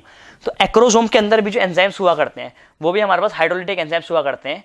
So they are also the hydrolytic enzymes. तो अभी पेपर में सवाल पूछ लिया गया कि ये जो स्पर्म लाइसेंस होते हैं, sperm lysins are the hydrolysis enzyme that dissolve the zona pellucida as well as the cells of the corona radiata. ठीक है, तो ये कौन से एंजाइम्स हुआ करते हैं, तो ध्यान रखना जो स्पर्म लाइसेंस के एंजाइम्स है हमारे पास, sperm lysins are actually the hydrolytic enzymes. Are you getting? समझ आ रही है? मुश्किल तो नहीं है। ठीक है, चलें जी, ये तो हमारे पास हो गई क्या तीसरी कैटेगरी। चौथी कैटेगरी में हम पढ़ते हैं क्योंकि 6 पढ़नी हमने टोटल। तो जी फोर्थ जो मेरे पास आ रही है वो आ रही है कौन सी मेरे पास, लाइएस। कौन सी आ रही है? लाइएस। लाइएस भी एक्चुअली बॉन्ड ब्रेक करने का ही काम करा करते हैं और एक ग्रुप के रिमूवल के रिस्पॉन्सिबल होते हैं without the addition of water.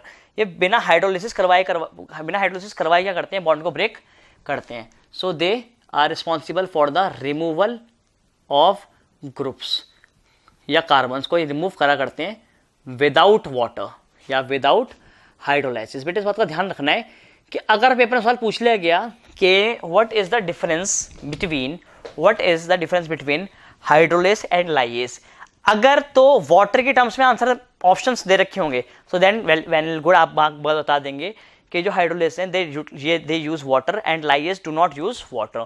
ठीक है ना, बट अगर ऐसा कोई ऑप्शन पेपर में आपको नहीं दिखा और उसके बावजूद आपसे वाली चीज पूछी गई, then you have to remember that hydrolases break down a polymer a dimer into its monomer. ठीक है ना, whereas the lyases are responsible for the break down of a compound by removing a particular group. जो क्या करते हैं, जो एक group को क्या करते हैं, रिमूव आउट किया करते हैं। ठीक है, जैसे कि मैं आपको बताता हूँ, आप एग्जांपल ले लें। जैसे मेरे पास मान लो एक कंपाउंड है C, carbon carbon, suppose this is X and this is double bond Y। आप इसका एग्जांपल ले सकते हैं जैसे CH3C डबल बॉन्ड OH, मतलब एल्डिहाइड। क्या हो गया हमारे पास, ये एल्डिहाइड हमारे पास ये हो गया। ठीक है, ऐसा हो सकता है कि नहीं हो सकता? बिल्कुल हो सकता है। ठीक है, और जब इसको क्या करना है, जब इस पे लाइएस काम करेगा, कौन काम करेगा, जब इस पे when this lyases work on it, तो it will be removal for it will remove this XY group. कौन से ग्रुप को? ये X और Y को क्या कर देगा, तोड़ के अलग कर देगा। ठीक है ना, और ये तोड़ के जब अलग करेगा तो यहाँ पर एक और चीज बना के दे रहा होगा, कहता है जो रिमेनिंग जो हमारे पास कार्बन स्ट्रक्चर था उसके अंदर डबल बॉन्ड क्रिएट कर दिया करता है लाइक दिस। ठीक है, जिससे क्या रहे, जिससे कार्बन की वैलेंसी क्या रहे, सेटिस्फाइड रहे। क्या रहे? सेटिस्फाइड रहे। ठीक है, तो यहाँ से क्या करेगा, जैसे यहाँ से मान लो किसने, इसके पास 2 हाइड्रोजन लगे हुए थे, एक H इधर एक H इधर, ठीक है, और एक H, तो ये तो होता है हमारे पास CH3 CH3 CHO। तो इसने क्या करा, इसने बेसिकली यहां से इसको तो यहां से निकाल दिया, फॉर एग्जांपल H2O को रिमूव आउट करा, तो इसने रिमूवल करा, रिमूवल ऑफ ग्रुप। कौन से ग्रुप को इसने रिमूव करा, इसने रिमूव करा यहां से H2O को, और साथ में जो फॉर्मेशन हुई वो किसी फॉर्मेशन हुई हमारे पास CH, और यहाँ पे भी क्या रह गया हमारे पास CH। ठीक है ना, और यहाँ पर क्या आ गया हमारे पास, डबल बॉन्ड, हमारे पास ट्रिपल बॉन्ड बेसिकली आ जाएगा डिपेंडिंग अपॉन कि कौन सी चीज हमारे पास निकल रही है। ठीक है, तो एक तरह से क्या करवा रहा है हमारे पास, ये एलिमिनेशन रिएक्शन ये करवा रहा है, चीज को निकाल के बाहर फेंक दे रहा है, और बाहर फेंकने के टाइम पे क्या कर रहा है, बॉन्ड बना रहा है। ठीक है, बाहर, और पर जो हमारे पास ये थे हाइड्रोलिस थे, ये चीज को ऐड कर रहे हैं, वाटर को उसके अंदर ऐड कर रहे हैं, तो ताकि वाटर इसका गुलमाल्टो का फॉर्मूला हो जाए C12H24O12, जिससे कि मैं इसको 2 चीजों में तोड़ पाऊं, किसमें, एक C6 में एक C6 में, एक H12 में एक H12 में, और एक O6 में और एक O6 में। पर यहां पर ऐसा नहीं हो रहा, यहां पर इस पूरी चीज को ही बाहर निकाल के फेंका जा रहा है, जिससे कि जो बची हुई चीज है वो एक हमारे पास एक नया कंपाउंड बनकर आ जाए। ठीक है ना, जिसके पास जनरली डबल बॉन्ड हुआ करता है, तो एक तरह से एलिमिनेशन रिएक्शन करवाते हैं। ठीक है, और अगर मैं आपको इसका एग्जांपल देके बताऊं तो आप इसका एग्जांपल में ध्यान रखेंगे, ये रिवर एल्डोल जो होती है हमारे पास, जिसकी मैं आपको अभी बात कर रहा था। ठीक है ना, एल्डोलेस एग्जांपल आप ले लें, तो हमारे पास एल्डोलेस हमारे पास क्या है, एक तरह का ये लाइएस एंजाइम है, जो बेसिकली हमारे पास फ्रक्टोज 1,6, सुन लेना मेरी बात को, फिर बोल रहा हूं मैं, फ्रक्टोज 1,6 बिसफॉस्फेट को ब्रेक करता है किसमें, ग्लिसरल्डिहाइड 3 फॉस्फेट में। मैं पूरा लिख रहा, मैं आपको आप पता जानते हैं वाली बात, साथ ही साथ डाई हाइड्रोक्सी एसीटोन में। ठीक है ना, एसीटोन का फॉर्मूला हमारे पास होता है CH3 C double bond O CH3 3, ठीक है, यही होता है। तो डबल बॉन्ड यहाँ पे कैसे क्रिएट हुआ होगा, डबल बॉन्ड एक्चुअली ऐसे ही क्रिएट हुआ है ये वाला, ठीक है। और यहाँ पे क्या होता है, हमारे पास 2 फॉस्फेट ग्रुप जुड़ा होता है लाइक दिस, तो this is the dihydroxy acetone, ठीक है, मुश्किल तो नहीं है यार, बोला करो। और एल्डिहाइड का जो डबल बॉन्ड है वो भी हमारे पास ऐसे ही आया होगा। चलें, खैर हमने इतना कुछ डिटेल में जाने की जरूरत नहीं है, तो सिर्फ एग्जांपल के तौर में आपको समझा रहा था। और मैं आपको डिटेल बात इसलिए बताता हूँ ताकि ना आपके दिमाग में वाली बात क्या हो जाए, बैठ जाए, ठीक है। लाइएस एग्जाम्पल एल्डोलेस, ठीक है। एल्डोलेस आपको इसलिए मैंने वहां पे पहले आपको एल्डोलेस डिटेल में पढ़ा, जैसे कि आपको यहाँ पे कंफ्यूजन ना हो, पक्का। चलें जी, हमारे पास जो सेकंड लास्ट कैटेगरी आ रही है, 4 तो पढ़ ली हमने, आगे जो हमारे पास आ रही है वो आ रही है हमारे पास कौन सी, आइसोमरेज। कौन सी आ रही है, आइसोमरेज, ठीक है। और यार उसमें भी ना मैं मतलब ऐसा मैं जान पूछे नहीं कर रहा हूँ, ठीक है ना, वो अपने आप ही हो जा रहा है। मैं आपको ना ग्लाइकोलाइसिस की रिएक्शन से ही सारी की सारी समझा दे रहा हूँ। सर आप ऐसा क्यों कर रहे हो बेटे, देखो क्योंकि ना जो ऑर्गेनिक की रिएक्शंस हैं, देखो आप मानते हो अपने आप जूलॉजी में तो कोई रिएक्शंस पढ़ते नहीं हो एज सच, उसमें तो हमारे पास जो एंजाइम जो रिएक्शंस थी वो सिर्फ और सिर्फ कैसी थी, हमारे पास एक्सो एंजाइम्स की रिएक्शन थी, जो सलाइवरी एमाइलेज आएगा या हमारा पेप्सिन आएगा या ट्रिप्सिन आएगा, वो आके काम करेगा, सबस्ट्रेट को तोड़ देगा, नहीं। जो एक्चुअली जो पेपर में पूछे जाने वाले रिएक्शंस है ना, हमारे पास एंडो एंजाइम्स की रिएक्शन है, जो एक्चुअली कहां पर होती है, जो ग्लाइकोलाइसिस या क्रेब्स साइकिल के अंदर हुआ करती है, ठीक है। और ये ग्लाइकोलाइसिस और क्रेब्स साइकिल साइटोप्लाज्म के अंदर चलते हैं, तो हमने इस बात का यहाँ पे बड़ा ध्यान रखना है, ठीक है जी, पक्का। और ग्लाइकोलाइसिस क्योंकि सेल के अंदर हो रही है, तो उन हम रिएक्शंस को भी यहाँ पर पढ़ रहे हैं। तो अब हमारे पास जो आइसोमेरेज की जो रिएक्शन आ रही है, ठीक है, जो बेसिकली आइसोमेरिज्म करवा रहा है हमारे पास, जिसको मैं बोल रहा हूँ क्या, आइसोमेरेज टाइप नंबर 5। जैसे मैं एग्जांपल देता हूं, हमारे पास क्या है, मान लो हमारे पास है ग्लूकोज 6 फॉस्फेट। ये सेकंड स्टेप में बनता है जब हम ग्लूकोज पे करते हैं, ग्लूकोज के हम फॉस्फोराइलेशन करते हैं एटीपी डाल के, the reaction is carried out bye hexokinase, ठीक है। तो जो ग्लूकोज 6 फॉस्फेट है हमारे पास, जब ये ब्रेक करेगा, क्या करेगा, जब ब्रेक नहीं करेगा, माफ करना, ठीक है ना, इस पे जब ये आइसोमेरेज काम करेगा, कौन काम करेगा इस पे, जब ये एंजाइम जो हमारे पास आइसोमेरेज ये काम करेगा, तो it will convert this glucose, जो हमारे पास एक एल्डिहाइड है, कौन है जो हमारे पास एक एल्डिहाइड है ग्लूकोज, उसको ये कन्वर्ट कर देगा किसमें, फ्रक्टोज में, किसमें कन्वर्ट कर देगा, fructose, and it will result in the formation of fructose 6 phosphate. तो यहां पर बेसिकली आइसोमेरिज्म करवा रहा है, तो यहां पर क्या कर रहा है इसने, हमारे पास इसको कन्वर्ट कर दिया किसमें, कीटोन में, किसमें कन्वर्ट कर दिया, इसको कीटोन में कन्वर्ट कर दिया, ठीक है। तो यार उसका ध्यान रखेंगे कि हमारे पास ये वाले जो आइसोमेरेज हैं क्या करते हैं, बेसिकली एक एल्डोल को या एल्डोज को कन्वर्ट कर देते हैं किसमें, कीटोज में, एल्डोज शुगर या कीटोज शुगर को, एल्डोज शुगर को कीटोज में और कीटोज शुगर को एल्डोज में। इसके अलावा ये तो हमारे पास एक एग्जाम्पल हुआ, क्या हुआ हमारे पास, एक एग्जाम्पल हुआ एक तरह के आइसोमेरेज का, ठीक है ना। एक और तरह का हमारे पास आइसोमेरेज आता है जो बेसिकली पोजीशन को चेंज करा करता है फंक्शनल ग्रुप की, जैसे कि हमारे पास फॉर एग्जाम्पल मेरे पास पड़ा हुआ है क्या, ग्लूकोज 6 फॉस्फेट, क्या पड़ा हुआ है मेरे पास, ग्लूकोज 6 फॉस्फेट पड़ा हुआ है। तो ग्लूकोज 6 फॉस्फेट को मुझे कन्वर्ट करना है किसमें, पोजीशन चेंज करवानी है, म्यूटेशन करवानी है इसकी पोजीशन में, ठीक है ना, कन्वर्ट करना है इसको मैंने किसमें, ग्लूकोज 1 फॉस्फेट में, इसमें कन्वर्ट करना है ग्लूकोज 1 फॉस्फेट में। तो मेरे प्यारे बच्चों यहाँ पर जो एंजाइम काम कर रहा होगा वो एक तरह का आइसोमेरेज ही होगा, ठीक है ना, बट उसको मैं क्या कहूँगा, क्या, म्यूटेज। कौन सा एंजाइम काम करेगा यहाँ पे, काम करेगा म्यूटेज, and that will be responsible for the change in the position of phosphorus group. तो change in position of functional group, ये functional group की पोजीशन को बेसिकली क्या कर रहा होगा, चेंज कर रहा होगा, ठीक है, बढ़ जाए। और एक और कैटेगरी मेरे पास आ रही है यहाँ पर, ठीक है ना, वो है हमारे पास किसकी, एपीमरेज की। आप चाहे तो आप इसको पेपर के लिए याद मत रखना, मैं सिर्फ आपको पढ़ा रहा हूँ तो इसलिए आपको बताता हूँ ये वाली चीज़। हमारे पास जैसे कि एक शुगर होती है, कौन सी, ज़ाइलुलोज शुगर, कौन सी शुगर, ज़ाइलुलोज शुगर, 5 कार्बन की शुगर होती है, उसके 5वें कार्बन में फॉस्फेट ग्रुप लगा होता है, ठीक है, ज़ाइलुलोज 5 फॉस्फेट। और जब इसके ऊपर काम करेगी, ठीक है, जब इसके ऊपर काम करेगा कौन, इसके ऊपर काम करता है एक और एंजाइम हमारे पास, मैं आपको यहाँ से दिखाता हूँ, सपोज दिस, वो भी एक तरह का क्या है हमारे पास, आइसोमेरेज है, जिसका नाम क्या है हमारे पास, म्यूटेज, नहीं म्यूटेज तो आ गया, एपीमरेज। कौन सा एंजाइम है, एपीमरेज। तो ये करेगा, ये कार्बन की पोजीशन को क्या करता है, बेसिकली चेंज करवा देगा। और जब कार्बन की पोजीशन जो है वो रिंग में चेंज होगी, तो जो ज़ाइलुलोज है वो कन्वर्ट हो जाएगा किसमें, रिबुलोज में, किसमें कन्वर्ट हो जाएगा हमारे पास, वो रिबुलोज में बेसिकली कन्वर्ट हो जाएगा, ठीक है, and it will result in the formation of ribulose 5 phosphate, ठीक है। बेटे रिएक्शन बहुत सारी, आपको बहुत सारी पढ़ाई करनी पड़ेगी आज के दिन, ठीक है, क्योंकि आपने आज काफ़ी कुछ पढ़ा है, बहुत सारे रिएक्शंस पढ़ी हैं। मैं आपको बोलूँगा कि इस रिएक्शंस वाले पार्ट को ना आप कम से कम 2 बार ही पढ़ लेना, ठीक है ना, और आगे मत बढ़ना, इतना ही पहले पक्का कर लेना, क्योंकि रिएक्शन बहुत सारी हो चुकी हैं। बट मैं आपको इस बात का श्योरिटी दे रहा हूँ, इस बात का मैं आपको कॉन्फिडेंटली कह सकता हूँ कि जब आप जाके ना बाकी रिएक्शंस पढ़ोगे ना, तो अब ना आप उन रिएक्शंस को एक अलग ओरिएंटेशन देख रहे होगे। अब आप समझने की कोशिश कर रहे होगे कि यार इस रिएक्शन में ये कोफैक्टर है, या इस रिएक्शन में ये कौन सी तरह की रिएक्शन है, या जो एंजाइम यहाँ पे दे रखा है हमारे पास, ये एंजाइम बेसिकली एक्सो एंजाइम है, एंडो एंजाइम है, या ये जो एंजाइम है हमारे पास ये आइसोमरेज है, ट्रांसफरेज है, हमारे पास ये लाइएस है, हाइड्रोलेस है, ऑक्सीडोरेडक्टेज है, ट्रांसफरेज है। आपको ये वाली बात आसानी से क्या हो जा रही होगी, इस टाइम पे समझ आ जा रही होगी, ठीक है, पक्का। चलें, एक और मेरे पास जो लास्ट कैटेगरी आ रही है, बस छोटी सी कैटेगरी, वो है कौन सी मेरे पास, ligase.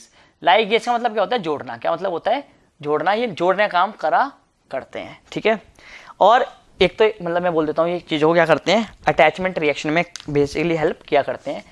Attachment of groups, attachment of groups, साथ ही साथ ग्रुप के अटैचमेंट के साथ और क्या करते हैं मेरे प्यारे बच्चों, ये ग्रुप को तो अटैच करा ही करते हैं, साथ ही साथ ये एटीपी को यूज भी करते हैं विद द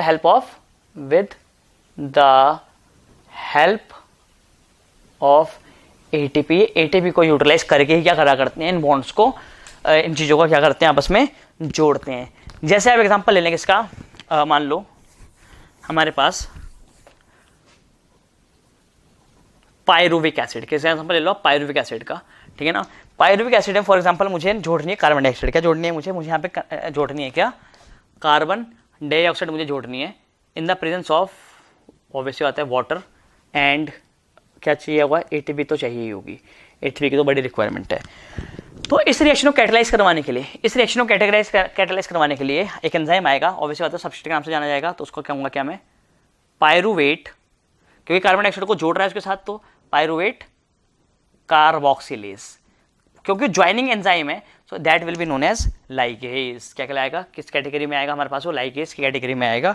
और यहाँ पे जो फॉर्मेशन हो रही होगी, उसकी फॉर्मेशन हो रही होगी, यहाँ पे फॉर्मेशन होगी इसकी, पायरुवेट एसिड के पास 3 कार्बन होते हैं, एक कार्बन हमारे पास ये लेकर आ रहा है, तो हमारे पास यहाँ पे बन जाएगा 4 कार्बन का, जिसको मैं कहता हूँ क्या, ऑक्जेलो एसिटिक एसिड। अब आपको शायद समझ आई होगी वाली बात कि ऑक्जेलो एसिटिक एसिड टीचर कैसे बनाया जाता, ऐसे बनेगा, ठीक है। और साथ ही साथ क्या होगा, जब एटीपी टूट जाएगा तो एटीपी 2 पार्ट में हमारे पास यहाँ पे स्प्लिट करेगा, किस किस में, एडीपी और इनऑर्गेनिक फॉस्फेट, या पीआई या पाई, कुछ भी लिख लो आप, पक्का।